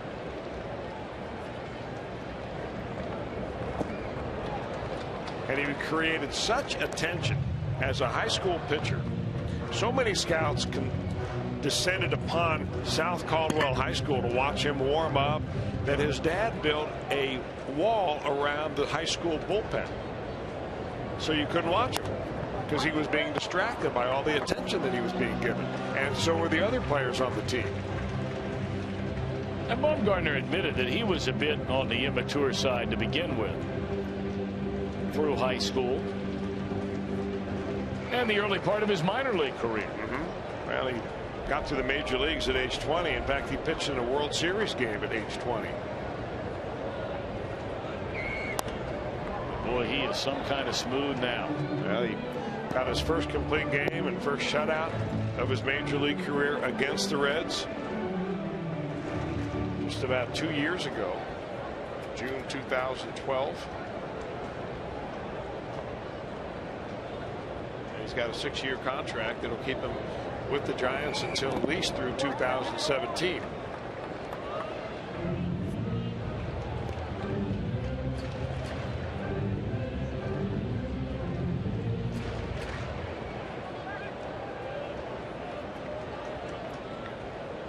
Three and 2 on Zach Kozak. He grounded out to third, his only time up today. And he is rung up on strikes. He thought it was high.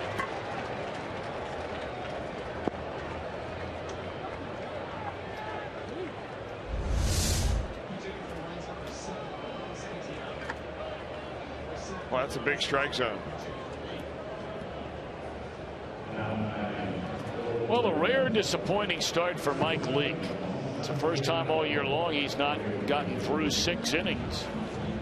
Accomplishing that in each of his first 11 starts. Giants got him for 8 hits, couple of home runs, leading to 5 earned runs. Struck out 6 and walked about it.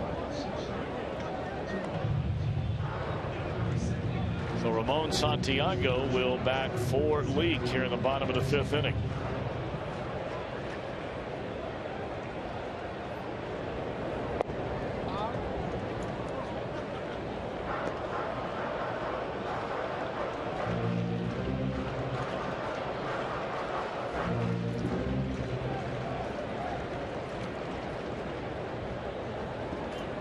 Todd Frazier has been the offense here today for the Reds. And I mean the offense. They have 3 hits. He has 2 of them, accounting for their only run with a home run in the first inning. Frazier hit a home run in the game last night, accounting for 1 of the 2 Reds runs. 2-2 to Santiago. They'd love to get to Frazier's spot somehow, some way here in this bottom of the 5th inning. I mean, Santiago and the man on deck, Hamilton, have to find a way to get on against this talented young left-hander. Ball 3.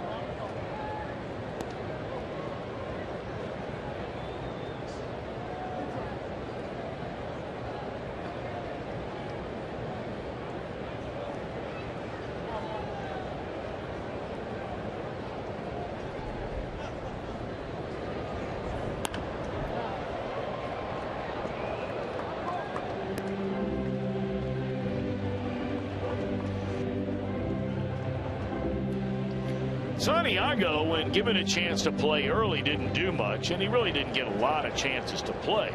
But the last 7 times they've put him in a ball game, he has 5 hits and 17 at bats. I remember had a couple of games where he had 2 hits as a starter.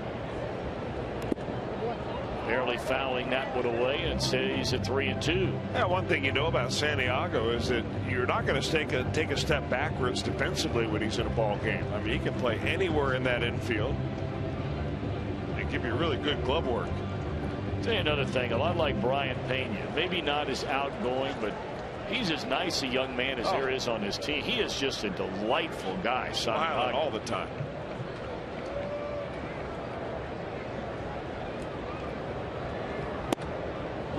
Second pitch in a row. Cozart and now Santiago. Boy, that is a big strike zone for Gabe Morales behind the plate. And Bumgarner takes advantage of it.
Head series presented by Dinsmore and Scholl continues this weekend. They have the Jim O'Toole bobbleheads. They're free with the purchase of a full price museum ticket or full price ballpark tour ticket on Fridays, Saturdays, and Sundays in the month of June. For more information, visit redsmuseum.org, and that's while supplies last. What a great idea. Bobbleheads from some of the Reds Hall of Famers.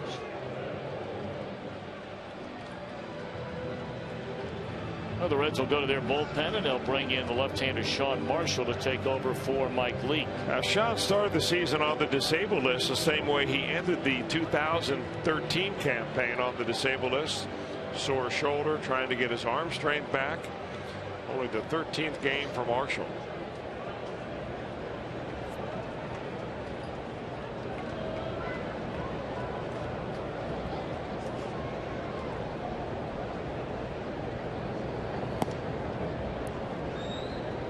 I want to send out a birthday wish to a young lady celebrating a birthday right out here at Great American Ballpark this afternoon. Brought all of her friends with her. They're over at the WLW Suites. Heidi Radigan, happy birthday. Happy birthday indeed.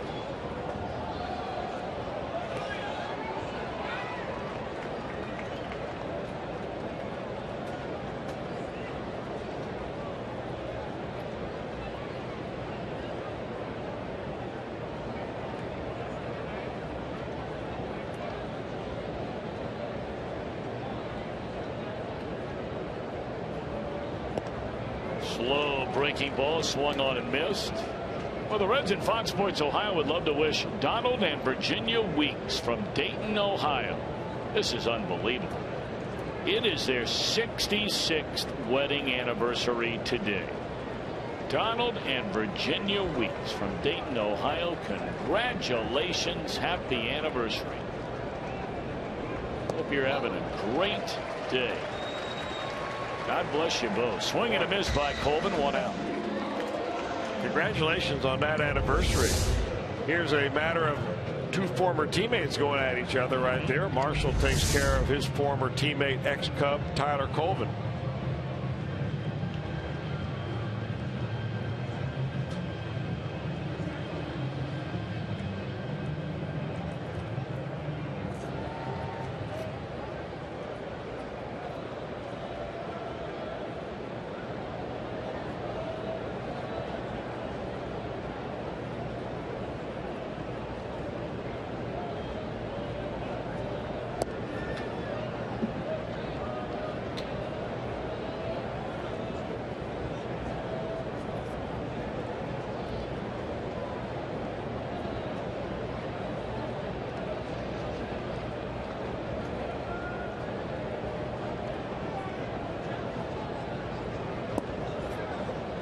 Brandon Crawford made it a 5-1 game. It was a 2-1 game when he stepped to the plate with Sandoval and Colvin aboard in the 4th inning and launched one to the seats in right center field.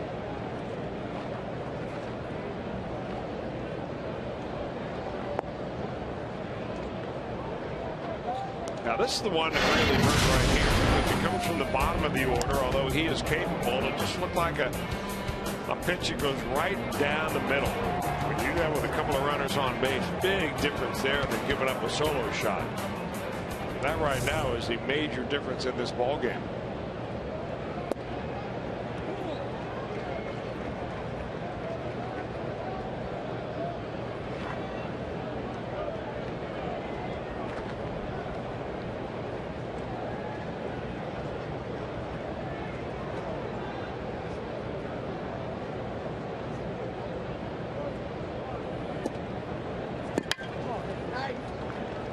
That'll be a walk to Crawford.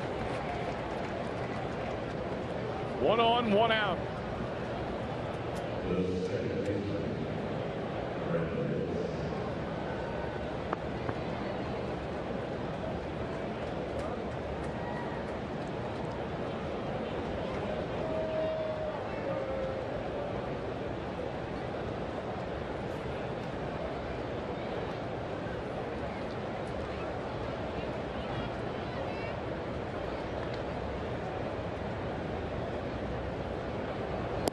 And it's in there, a strike to Brandon Hicks.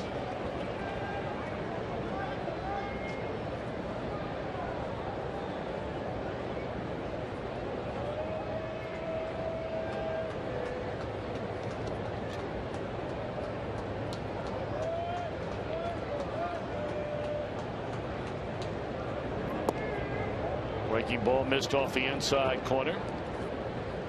Hicks is struck out and singled.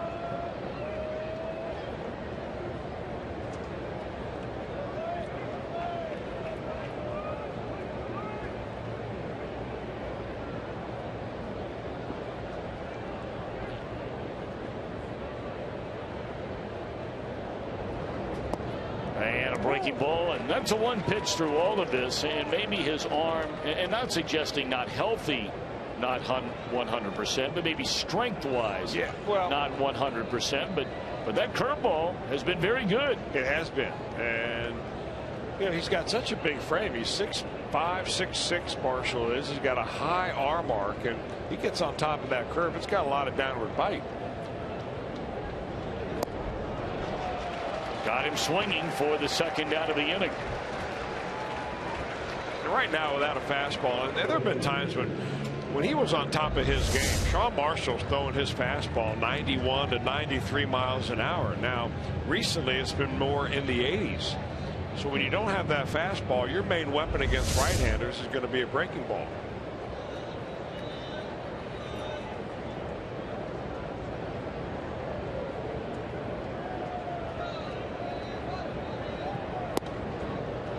Bumgarner down a strike.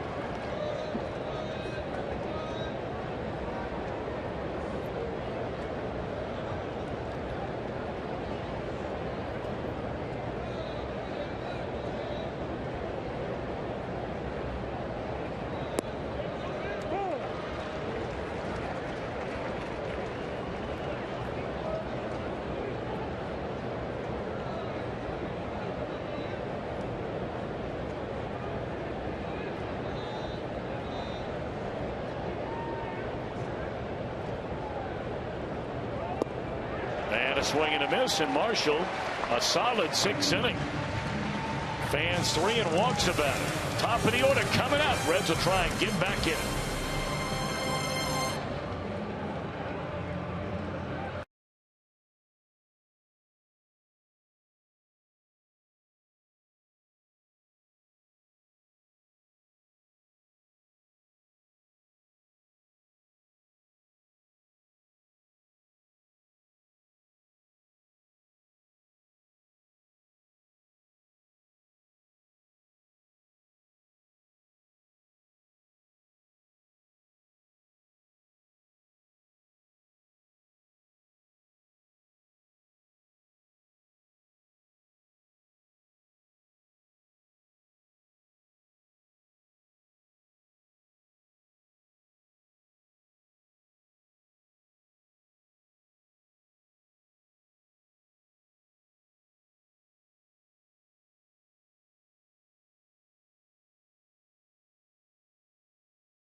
In the Kentucky Speedway Getaway Sweepstakes on board the Fan Express. Enter today's keyword PITS. That's PITS on the entry page at foxsportsohio.com to enter. Stay tuned every day for a new keyword and a new chance to win.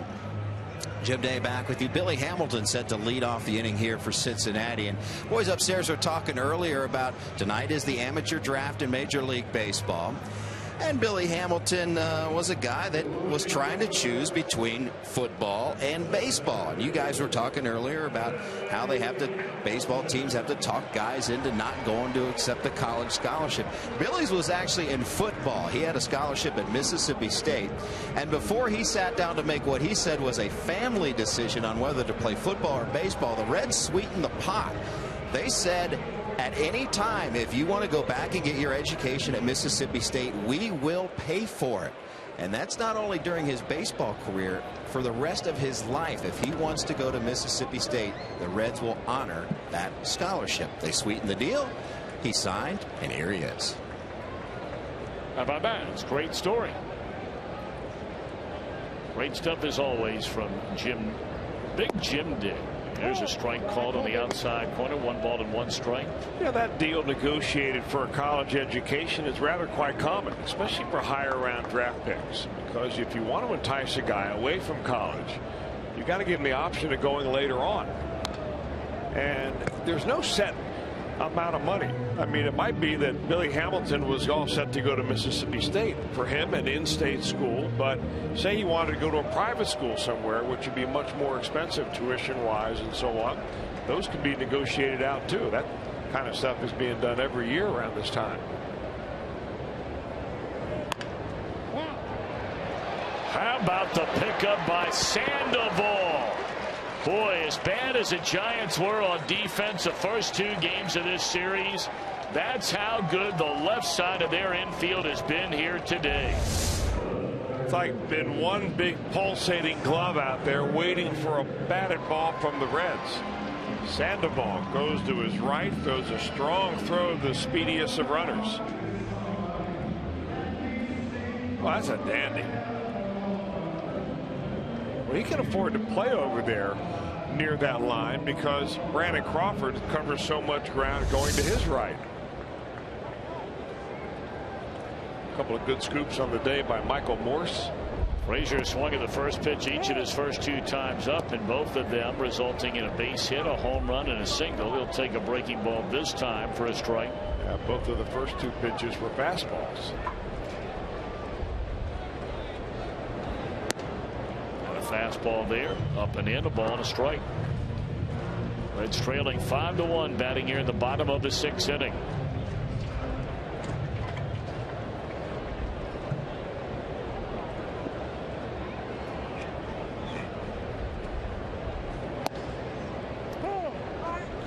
Well, those last couple of pitches by Madison Bumgarner really are his signature pitches.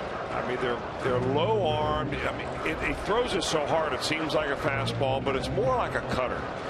And he can just kind of hit that back door, right on the outside corner with that pitch, or he can come right inside and jam right-handed hitters. And Frazier, a bouncer to the glove side of Crawford. This has been a clinic on defense by the Giants today. Started from the very first batter of the game on a spectacular catch made by Hunter Pence on a Billy Hamilton line drive. First batter in the Reds' first inning. And has never let up. Whether it's Crawford, Sandoval, they're getting it done. I mean, those 2 ground balls right there, you're thinking maybe base hits and maybe you got something cooking. Now Brandon with 2 away and nobody on.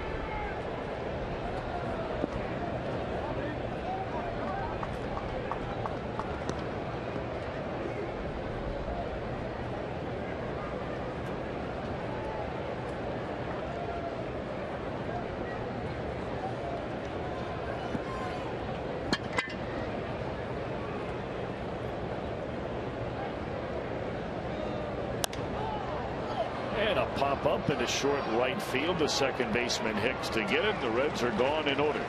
And we're off to the 7th. All Giants so far here today.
Gonzalez, home plate umpire. He's got the batters complaining a little bit. Hunter Pence right there did not like that pitch from Mike Leake. And here's Madison Bumgarner going on the outside corner or close to it to get Zach Kozar, who is surprised. Santiago thinks he has a walk instead of strike 3, and our Mazda pitch by pitch. Good day to pitch with a strike zone like that. 5-1 Giants.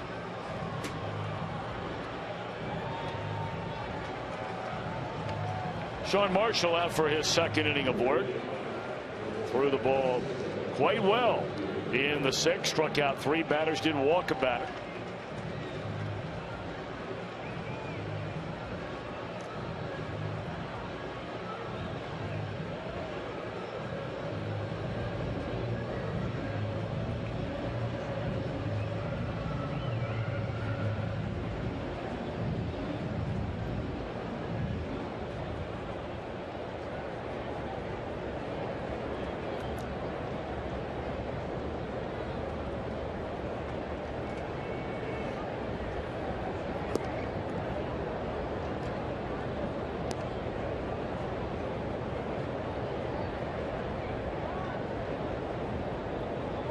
Top of the order for the Giants. They lead 5-1. Angel Pagan is 1 of 2. He's also drawn a walk. Up and away, 2 balls and no strikes.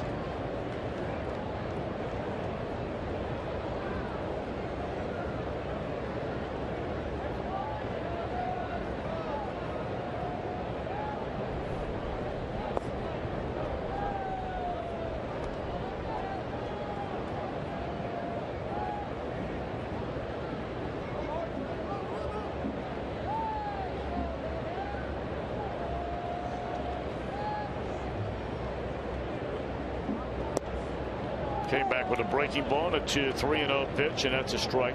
Yeah, that's a little harder breaking ball that time. Marshall, when he's at his game, he's got a slider and a curveball. Curveball's in the 70s, the slider's in the 80s, normally the fastball in the 90s, but he hasn't been there consistently yet.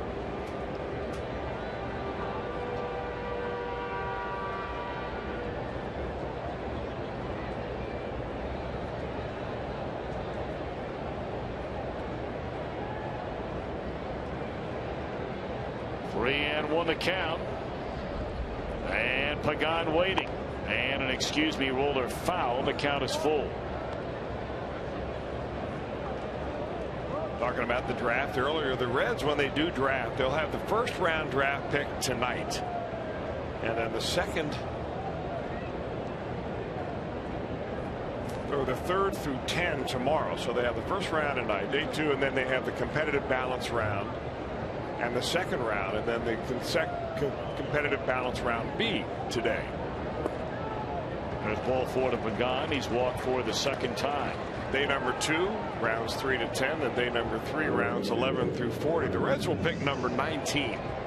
It's all based on what your record was last year, but they will get 2 slots in the first round because they lost Shin-Soo Choo to free agency.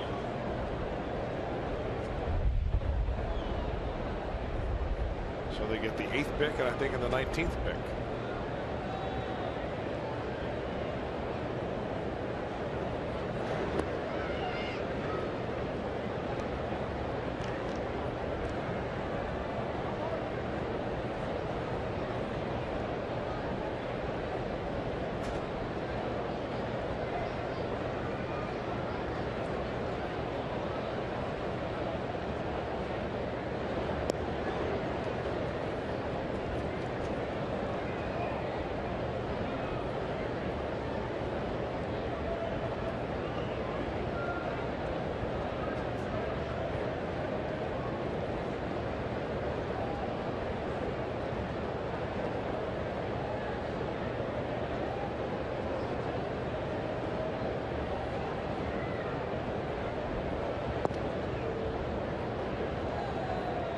Ball 1 on Hunter Pence. He's had a quiet day today, with the exception of that just great play. And again, we touched on it at the time. You never know how a game is going to play out. But the very first batter, Billy Hamilton, hit that line drive into right center field that had minimum double, certainly a triple written all over. And Pence just came out of nowhere to make the diving play. The very next batter hit a home run. Now, the Giants have 5 runs. It would be 5-2 if you just, followed the way it played out, but you just never know. What a great play.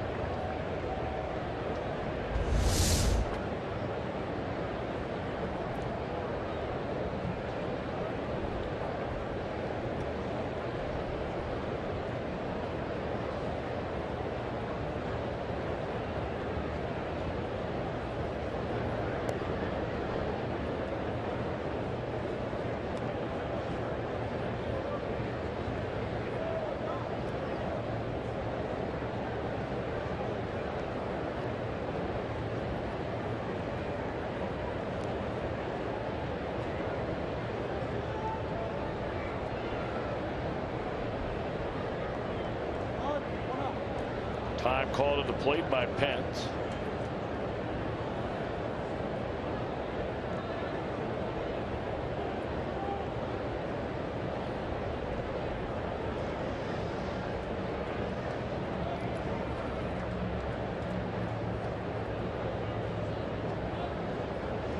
And now back in there, way out in front of a slow breaking ball, and it's 1-2 on Hunter Pence.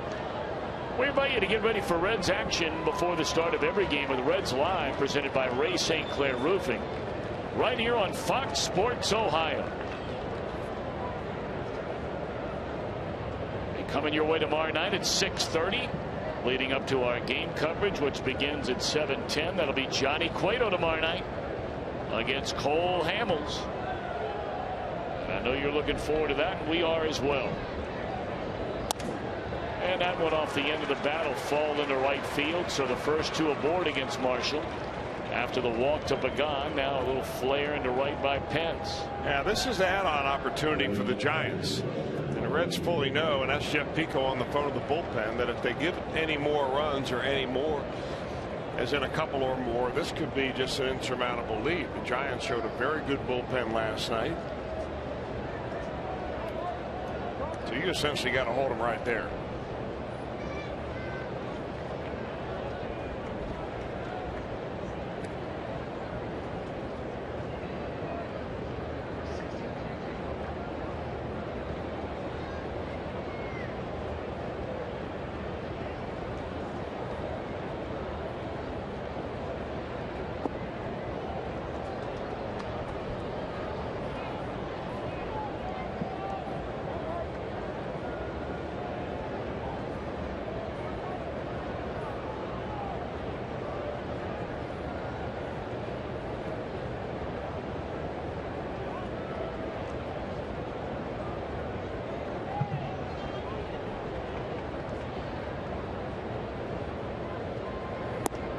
Big swing and a miss by Buster Posey.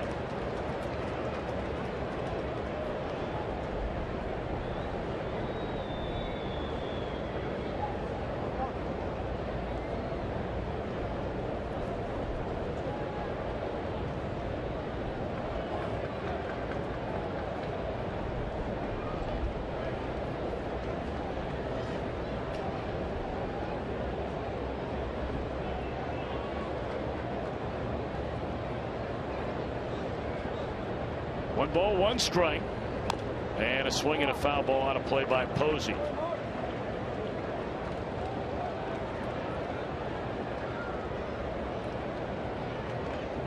Kind of an interesting defensive configuration for the Reds. You've got Todd Frazier, third baseman, really kind of snug over there towards the third baseline, figuring that most of the pitches Posey's going to get are going to be sliders or breaking balls inside, and he's more likely to pull that pitch if he gets it on the ground.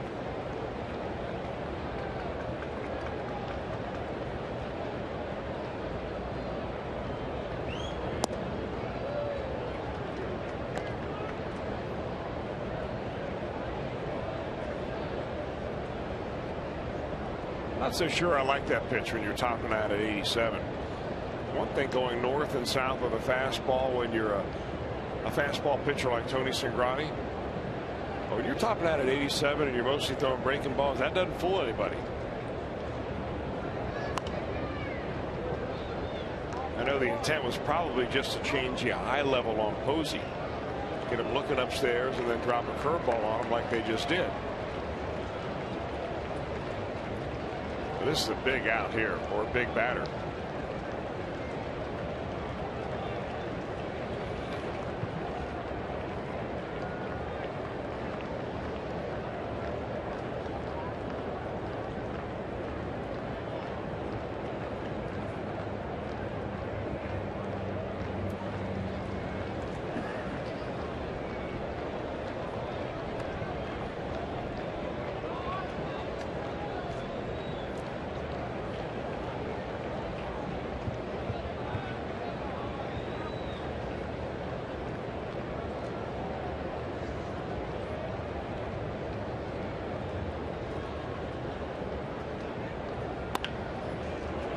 Base hit into left field, and they're going to wave around Pagan.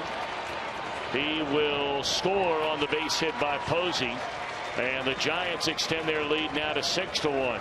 Still nobody out here in the 7th inning. Well, they hit it to the left side, but he actually hit it to the shortstop side of the third baseman. And that breaking ball was more outside than inside, and what the Reds are hoping for is a ground ball double play, eludes Frazier, and plates a run. Well, there's leadoff walks. And now Pena coming over to give a little pep talk to Sean Marshall before Sandoval steps in. He is a switch hitter, and apparently Marshall is going to face him. Ryan Price standing down in the Reds dugout. Boy, this is not the way the Reds envisioned this series playing out after winning the series opener here on Monday night. 4th win in a row. And certainly last night is the one that was just painful to take. He had a number of chances early in the game to really kick in the door on the Giants. Didn't do it, and then completely shut down the rest of the game. 1 out in the inning on the infield fly rule. First time they retired Sandoval today. 3 hits and 4 at bats, and that's all for Marshall. So we'll have our Skyline Chili call to the bullpen. Reds are trailing the Giants here in the top of the 7th inning. 1 in, 2 on, and 1 out. Giants in front, 6-1.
To 1, they're threatening again here as we are in the top of the 7th inning with 1 out.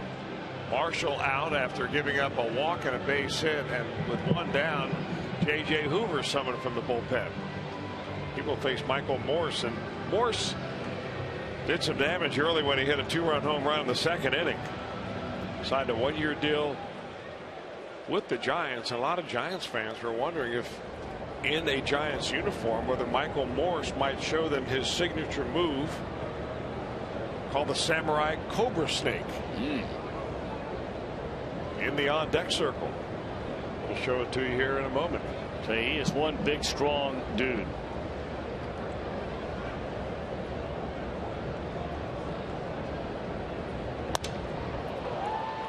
That ball's hit off the end of the bat, and Jay Bruce will run it down. How about it?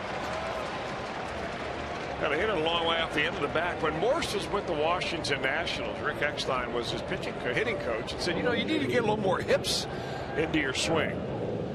So he goes through a little bit of routine when he's in the on-deck circle to try to get himself ready to swing. And I guess it's a baseball version of a Happy Gilmore. And he calls that the Samurai Cobra Snake.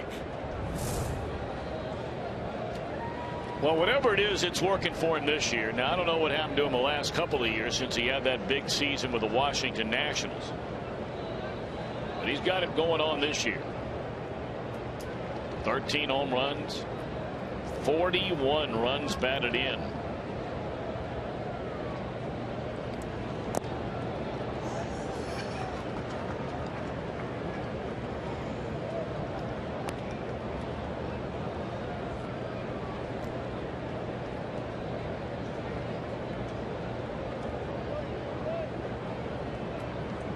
We were talking about Tyler Colvin earlier, and Jake Luckup reminded me about, you know, when he burst on the scene, he was such a good-looking young player, and then he had that incident that many of you may recall, where while he was a runner at third base, his teammate Wellington Castillo swung the bat broke, and it went into the side of Colvin and punctured his lung.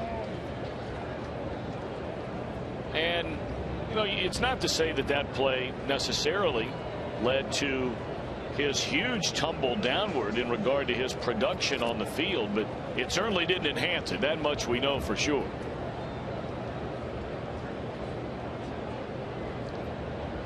But after being traded to Colorado, now being given a chance to play for these Giants.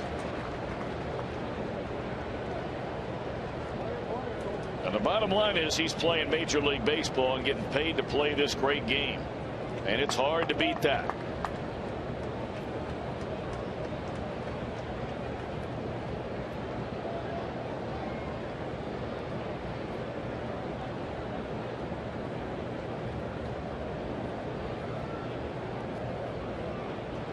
Hoover ready now, the 1-2 delivery.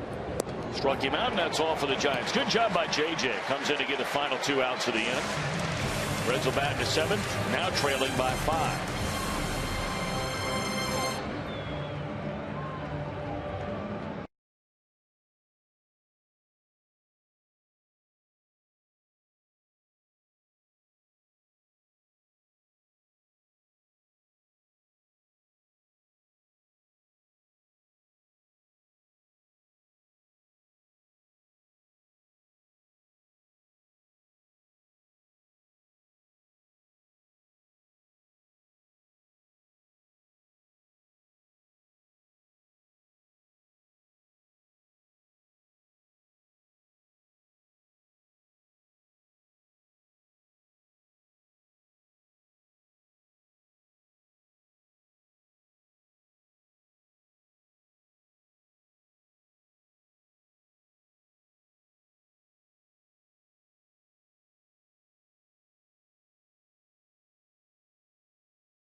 That's right from the very first batter of the game.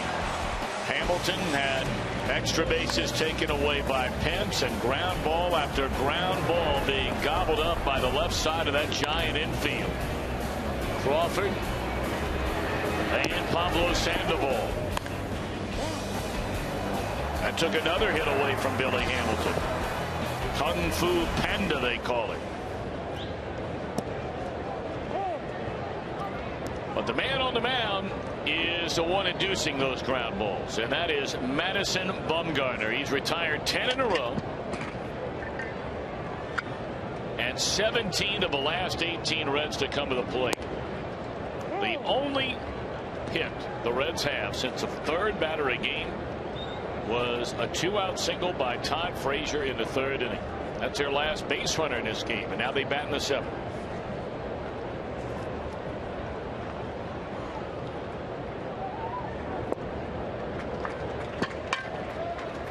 One away. 10 ground ball outs since the first inning. 2 pop-ups and now 4 strikeouts. The Reds have only hit not only all the ground balls, the Reds since the first inning have only hit 1 ball out of the infield, and that was a single by Frazier.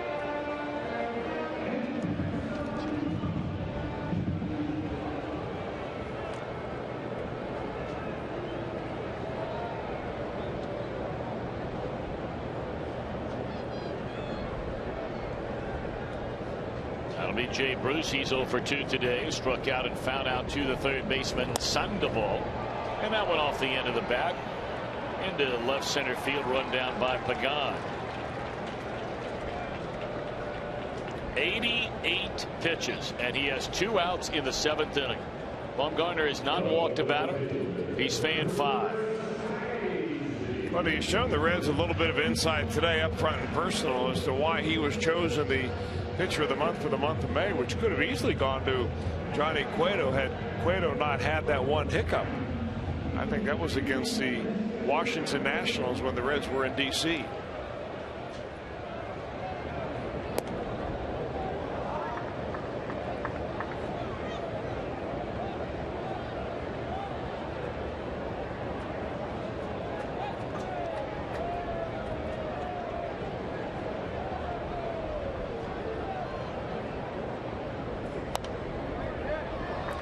He's not really overpowering, Bumgarner isn't, but what he really does well, he looks like he pitches effortlessly. He uses his hips and his legs very well. He's got good control of his breaking stuff. And he's been sitting on that outside corner all day long. And when he wants to come in, he buries it in, doesn't leave it out over the dish. That one in the air behind the plate, and Posey will give it a look, but it's out of play.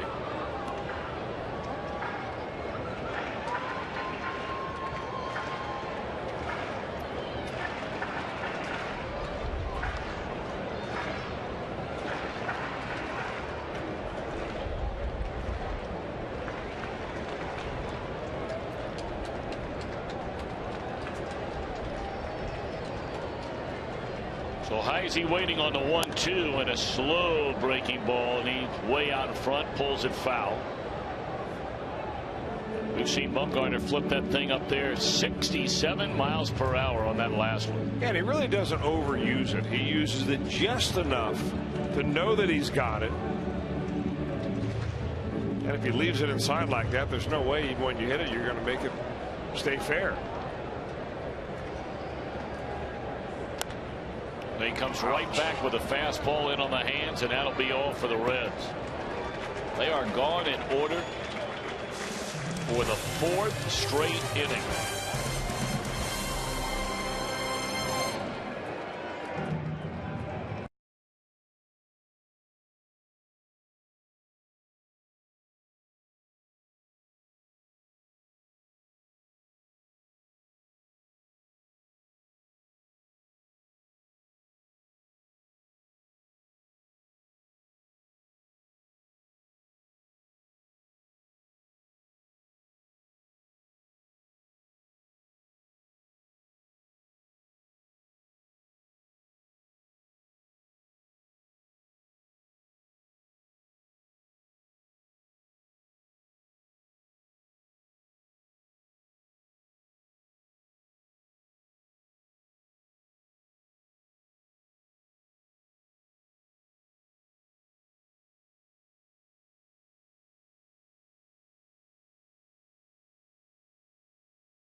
Friday, cheer on your Red Legs when they take on a 3-game series against the Phillies. Plus, stick around after the game for a spectacular post-game fireworks show presented by Corson Fire and Security. For tickets to see your Reds battle the Phillies, call 513-381-REDS. Visit select Kroger locations or log on to Reds.com today.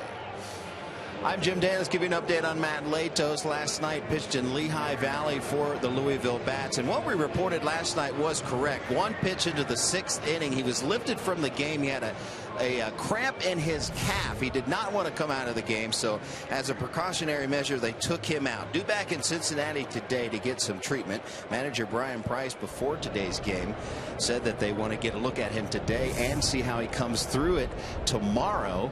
And because he didn't get stretched out to 90 or 100 pitches, it's once again up in the air whether or not he will go on another rehab start or will take a place in the rotation with the Reds. Said it's an organizational decision that is yet to be made. Well, we'll certainly be keeping an eye on that. I know that, Chris, you have been following very carefully the progress of Matt Latos as he's trying to come back to the big league club. So now they have to make that decision that Jim Day talked about. Did he pitch deep enough into a game? Obviously not where they wanted him to be because of the calf situation. So does he have to prove to you that he can do it, or do you just feel like we know he can do it? Well, you got to make sure the calf situation is okay. And if it is, his track history in the major leagues should tell you that he can do it. I mean, if his velocity was there, if he feels like his arm feels good, that's what you're paying him for, is to be a big league pitcher. I think you can sometimes overdo the rehab once you get a pitcher's arm strength back. So how long did it take you to get it back? I mean, how many starts or how many innings or how many pitches did you feel like, okay, now I know I'm capable anyway of going out there and giving my team, 6, 7 innings in a game? Well, remember, Latos had elbow surgery and knee surgery. But if you isolate me, it was just knee surgery for me. And what I found, I came back and pitched on the 21st day. But I felt like I could go 5 innings. And then from then on, the balls just started to creep up in the strike zone a little bit. I'm not sure what the pitch counts were, but 5 or 6 innings, and I began to get tired a little bit.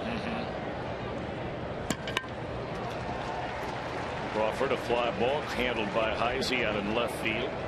But I think a lot of that has to do with what Matt Latos, how he assesses himself. He knows what he feels like when he's game strong, and you kind of got to go by what he says too. They're doing the same thing, and I know you've been monitoring the Joey Votto situation. Well, saw Joey out today taking some ground balls, running the bases yesterday, and hopefully we will see him back sooner than later.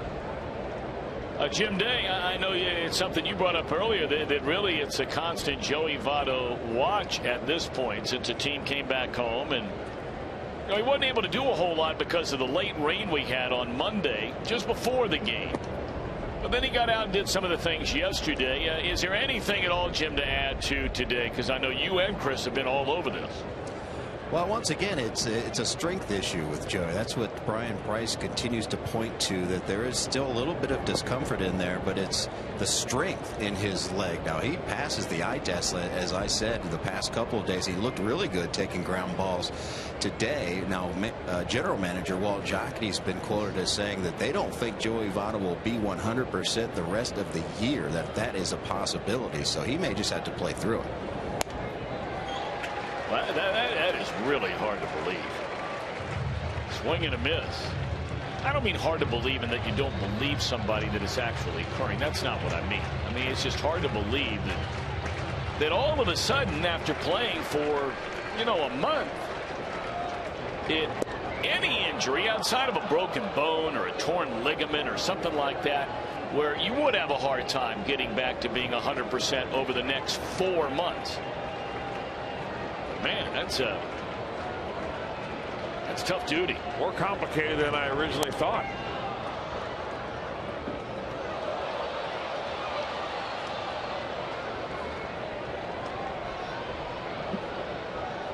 That is one thing you learn as a fan, and certainly you learn it in our job, or you better learn it in our job, is that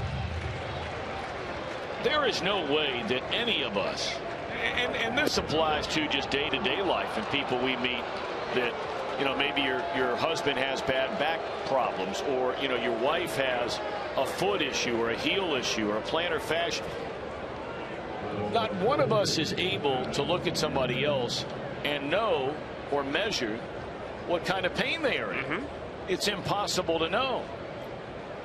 And so when you hear some people start to sort and speculate, or maybe roll their eyes in a situation where player X or player Y has been out for a long time, well, you got to be extremely careful before you start making or drawing summations or drawing conclusions about where a guy might be or where he's not. And that's really why you have to trust the player.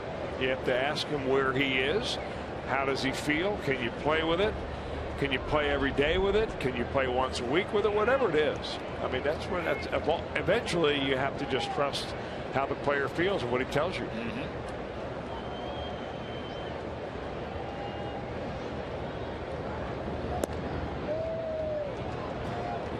Giants batting here in the 8th inning with 1 on and 1 out. J.J. Hoover came on to get the final 2 outs behind Sean Marshall in the 7th inning. And Bumgarner going to bat here in the 8th. And a breaking ball is in there. Strike 1 and 2.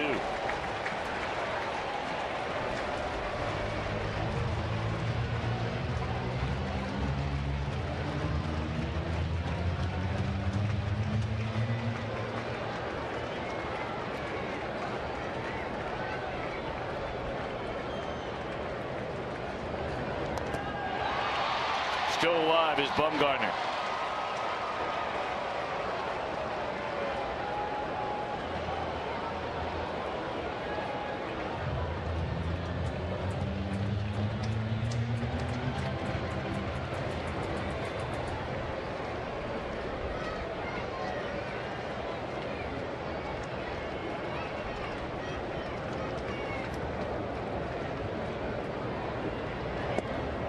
And there's strike 3.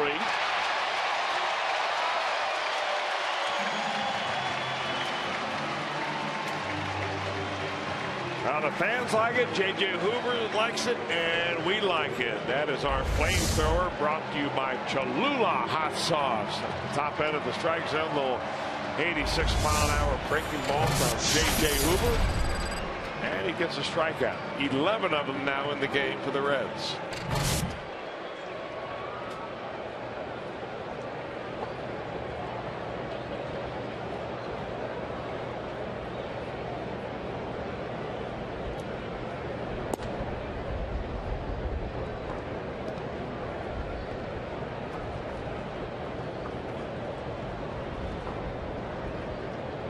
Ball 1 on Angel Pagan. He has been on base 3 straight times. Bounced out to Pena leading off the game. He has since singled, walked twice, scored a run.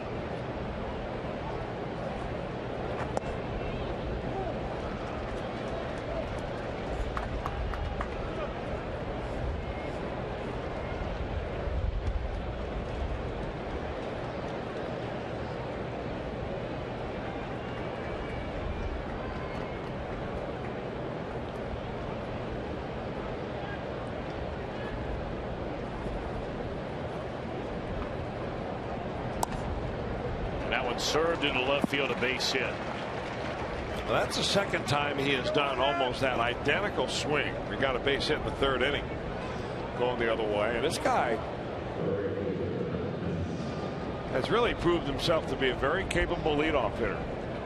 I just can't believe, this is the kind of player that, and look, this guy's not going to the Hall of Fame, so I don't want anybody to think that I'm talking about him in terms of that magnitude. But this is the kind of player that organizations, you just can't miss on. And the Mets have missed on this guy twice. And the Cubs have missed on this guy. And it's not from not being able to get it done in the minor leagues. I mean, you look at some of his seasons coming up with the Mets. 361, 315, We're talking about 30 stolen bases, 52 stolen bases. Hit .343 when they sent him to single-A ball. Then they moved him right up to double-A. He had 25 doubles, 8 triples, 63 batted in, 29 steals. They get him to the big leagues. And generally, you know, this is what happens to a lot of the big market clubs. The impatience most of the time, and especially in New York, not as frequently in Chicago,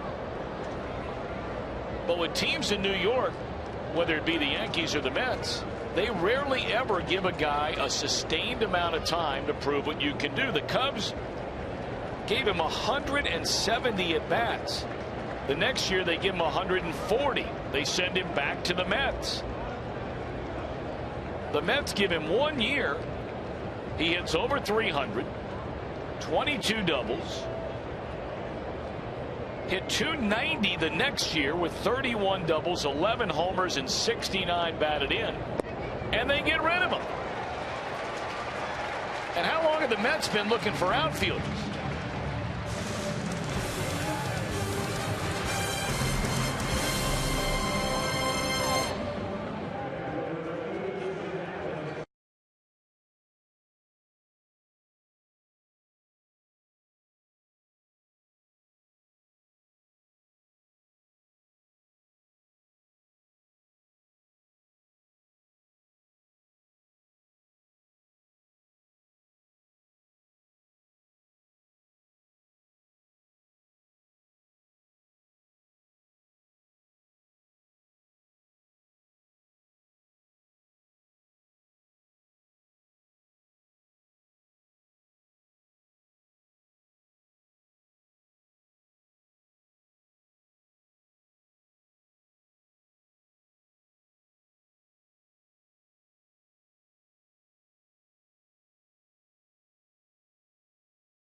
Into town. We remember Cole Hamels.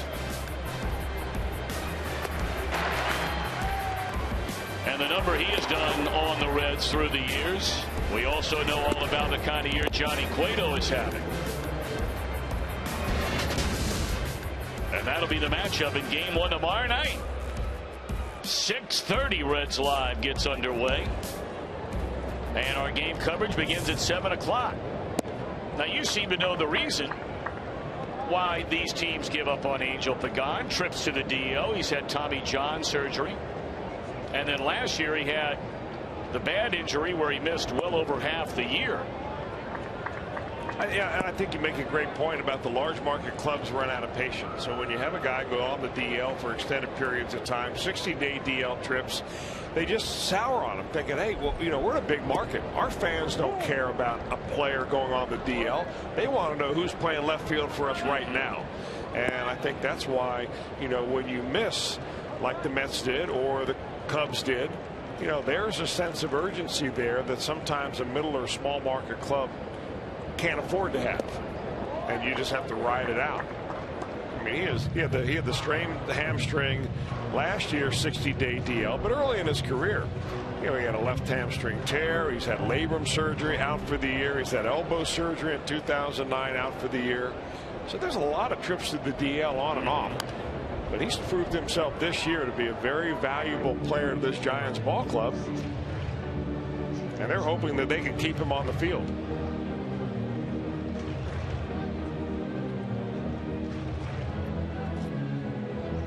you know, when you look at, if you're the New York Yankees, I mean, you can understand a little bit of impatience because there's a roller to the left side gobbled up by Sandoval.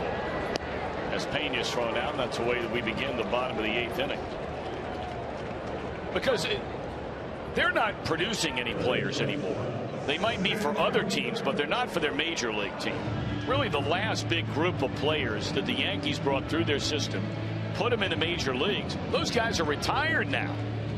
Jeter's going to retire this year. Posada's already retired. Mariano Rivera's retired. Andy Pettitte is retired.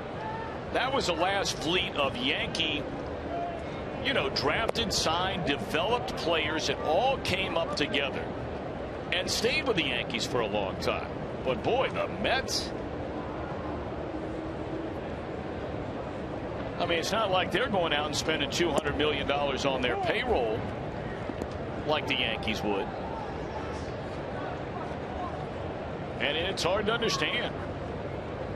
And not just with Pagan, that would be with any player. Cozart, a ground ball to short. Boy, this is as easy as it gets today for Madison Bumgarner. This might be the single most dominant performance we have seen by a pitcher against the Reds this season. And they've been shut out 6 times. Well, without really recording a lot of strikeouts. Right. I mean, it's one of those games where it seems like you're taking an easy 0 for 3 or an easy 0 for 4 because you see the ball, you're hitting it, you're just missing the sweet spot, you're grounding to the shortstop, and next thing you know, you're in the 8th inning, you have a total of 3 hits. And 2 of them by the same guy.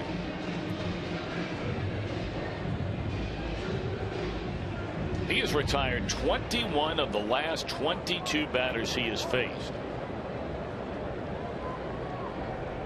And 15 in a row. And during the 15 in a row, he has only struck out 3. But not a single ball has left the infield. Not one. And he's hardly working up a sweat. Now, some might say, you know, hold on a minute now. Didn't we just see Josh Colmenter face the minimum 27 batters? That was pretty good. That was real good. And, you know, he was another guy, Colmenter, that really didn't throw all that hard. He hit the corners. There was a lot about deception for Colmenter. That was after a ball game. Of course, you remember the comments that Brian Price made after that game, said that that is completely unacceptable. For us, we are better than going up 27 and going down 27. You look at Bumgarner today, and you've got to give him some of the credit. Obviously, he's done it to a lot of other teams. Just came off a sensational shutout outing against the St. Louis Cardinals on this same road trip. That's when he was matched up against Adam Wainwright, if I'm not mistaken.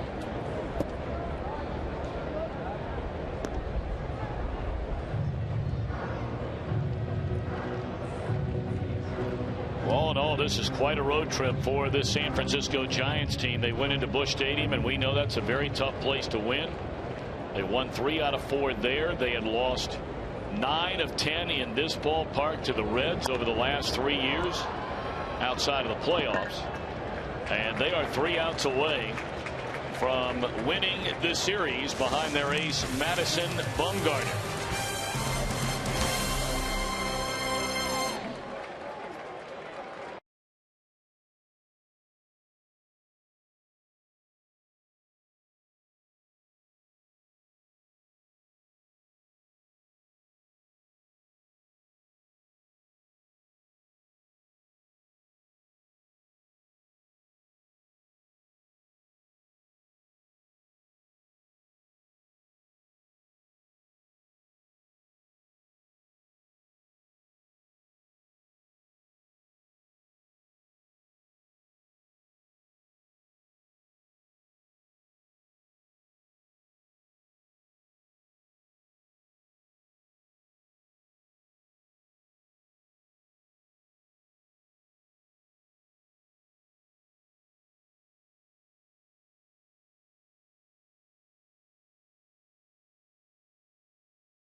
Street Chevy dealer today.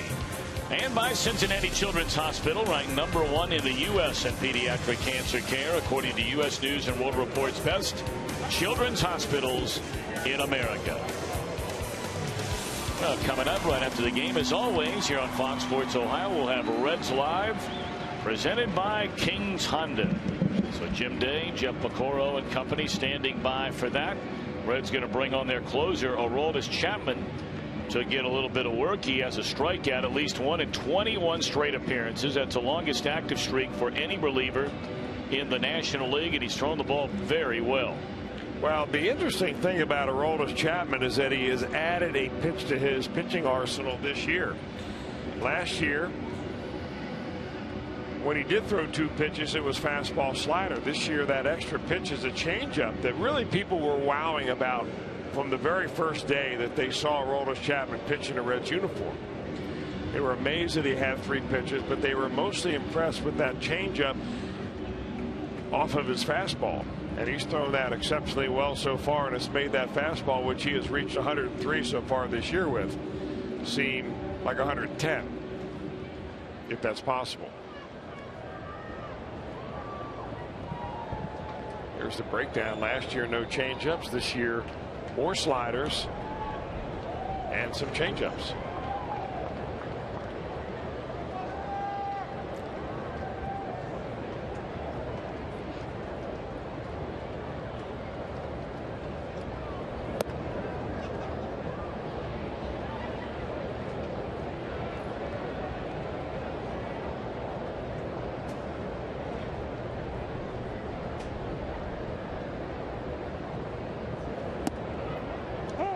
You really wonder how a lot of closers don't like to get into a situation like this where it's a tune-up appearance because they don't have the adrenaline flowing. And in Aroldis Chapman's case, it's probably very relevant because he rides on adrenaline.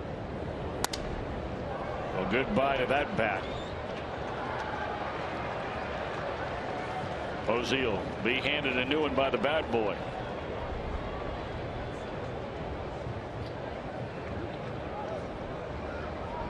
And this is about as quiet this ballpark ever is when Chapman comes into a game. Normally people are on their feet when that bullpen gate swings open and they go through the whole introduction of Chapman with music and scoreboards and flames coming out of stacks.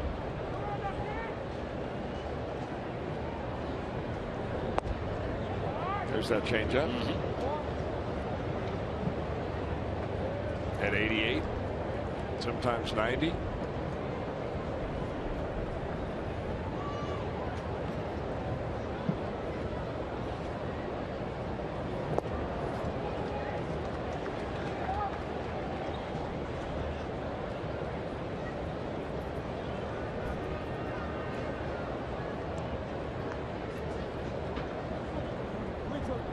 We were talking earlier about the Toronto Blue Jays and how they have just beat up.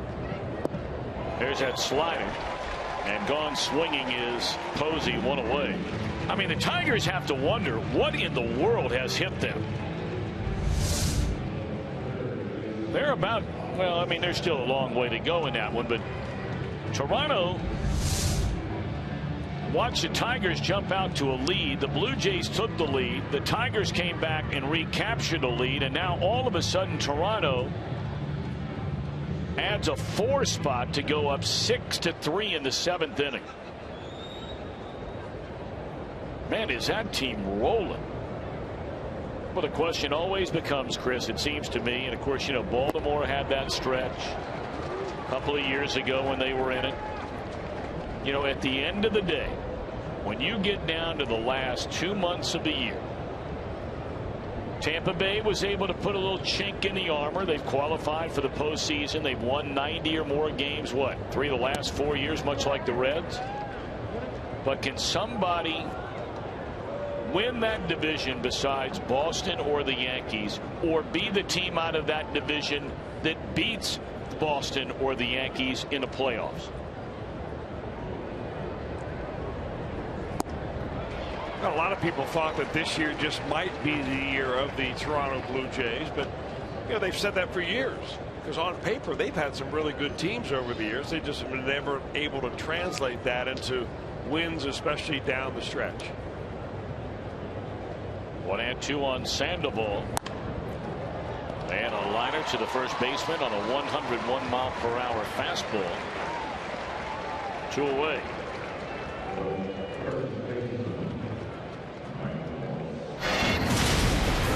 Will be our John Morrell hot dog play of the game. Reds had a 1-0 lead, and then in the second inning, Morse a 2-run big fly. The Giants have never looked back. They added 3 more in the 4th inning, 1 in the 7th. They bat here in the 9th, leading 6-1, and now Morse a big swing and a miss. Reds will see the Giants at the end of the month. They'll play out there in San Francisco, a Thursday, Friday, Saturday, Sunday series. That's the middle city of a 3-city road trip, 10-game road trip that begins with the Cubs and ends with San Diego.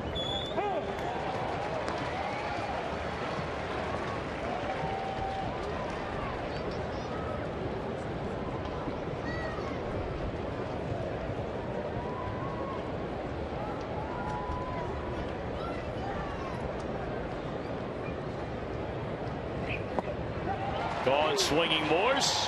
Chapman fans 2 of the 3 in the inning. And the Reds will bat one more shot at him, down by 5.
The game brought to you by AT&T. How about that picture right there? Rosy red. And that distinguished gentleman. That's a nice shot. Where to get you a shot with, rosy red or maybe all the mascots sometime? I posed for a picture down in the field before the ball game today with Rosy Red. You did? Yeah, I was down there. We gave out the Harvey Haddix Award. The young man that won that award from Mechanicsburg High School up in Champaign County. They do that every year. And Rosie was down there. She straightened out my tie, and we posed for a picture. George Contos comes into the game. He came into the ball game in that first game of the 3-game series. That was the one that was pitched by Homer Bailey, started on the Giants end by Tim Lincecum. Contos came in and looked very good in his 2 innings of work. Well, the Reds are thrilled to have anybody on the mound except for Madison Bumgarner. Retired the last 16 Reds he faced. And 22 of the last 23. Other changes, you get a look at the Giants on defense as they have a new third baseman. Joaquin Arias takes over down there.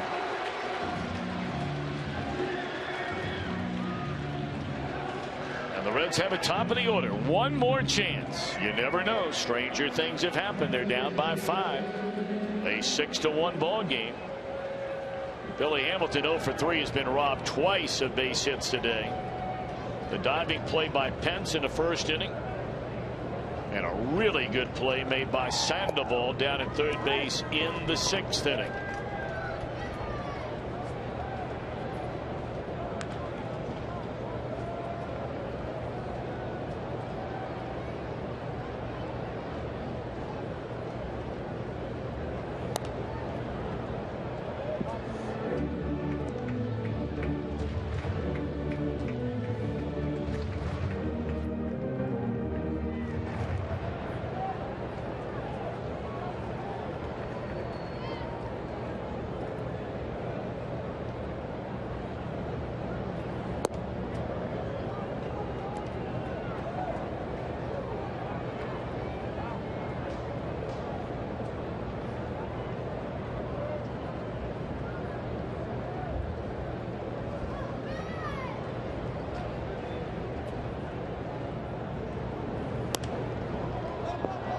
There's a pop up to the left side of the infield, and Arias immediately getting a try. 1 out.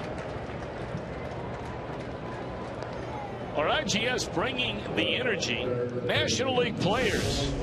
It was 5. Now it's down to 4 of players leading their team in home runs, runs batted in, and runs scored. Just saw Paul Goldschmidt. We've already seen Tulowitzki. We talked about the resurgent Miami Marlins. Well, look at Giancarlo Stanton. Over 50 runs batted in and 16 bombs. Marlins have a chance tonight to move into first place. They're a half game behind Atlanta. The Braves are off tonight, but Miami will play in Tampa Bay. A half game back.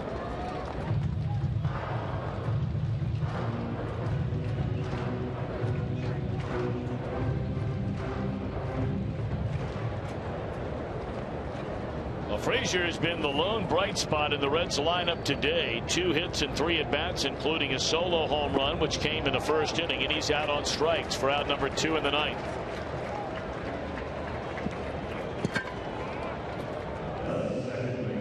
The Reds have now, in their last 13 games, struck out 121 times, and they have walked, make it 122 times. And they have walked 14 times. That calls for an adjustment. They did not draw a walk so far in the game today. They did not. They drew a leadoff walk in the 2nd inning last night. That was it.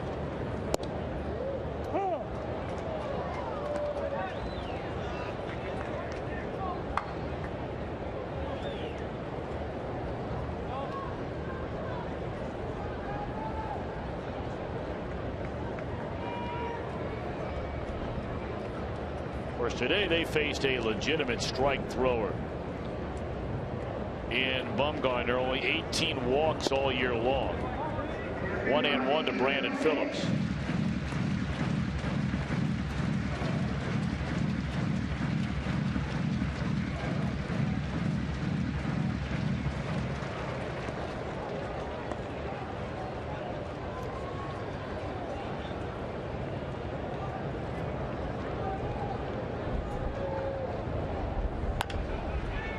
Tapper foul wide of third.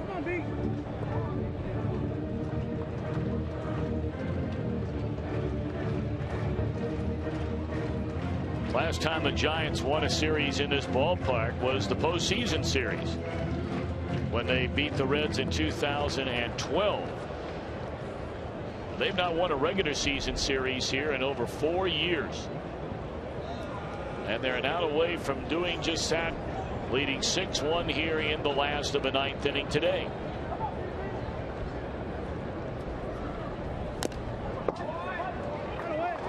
Real good crowds for this 3-game series, and a Tuesday night, a Wednesday night where there was rain on Tuesday just before the game, the threat of rain before the game last night. I mean, you can't ask for a better day today. And really that began right before the first pitch last night when everything blew out of here.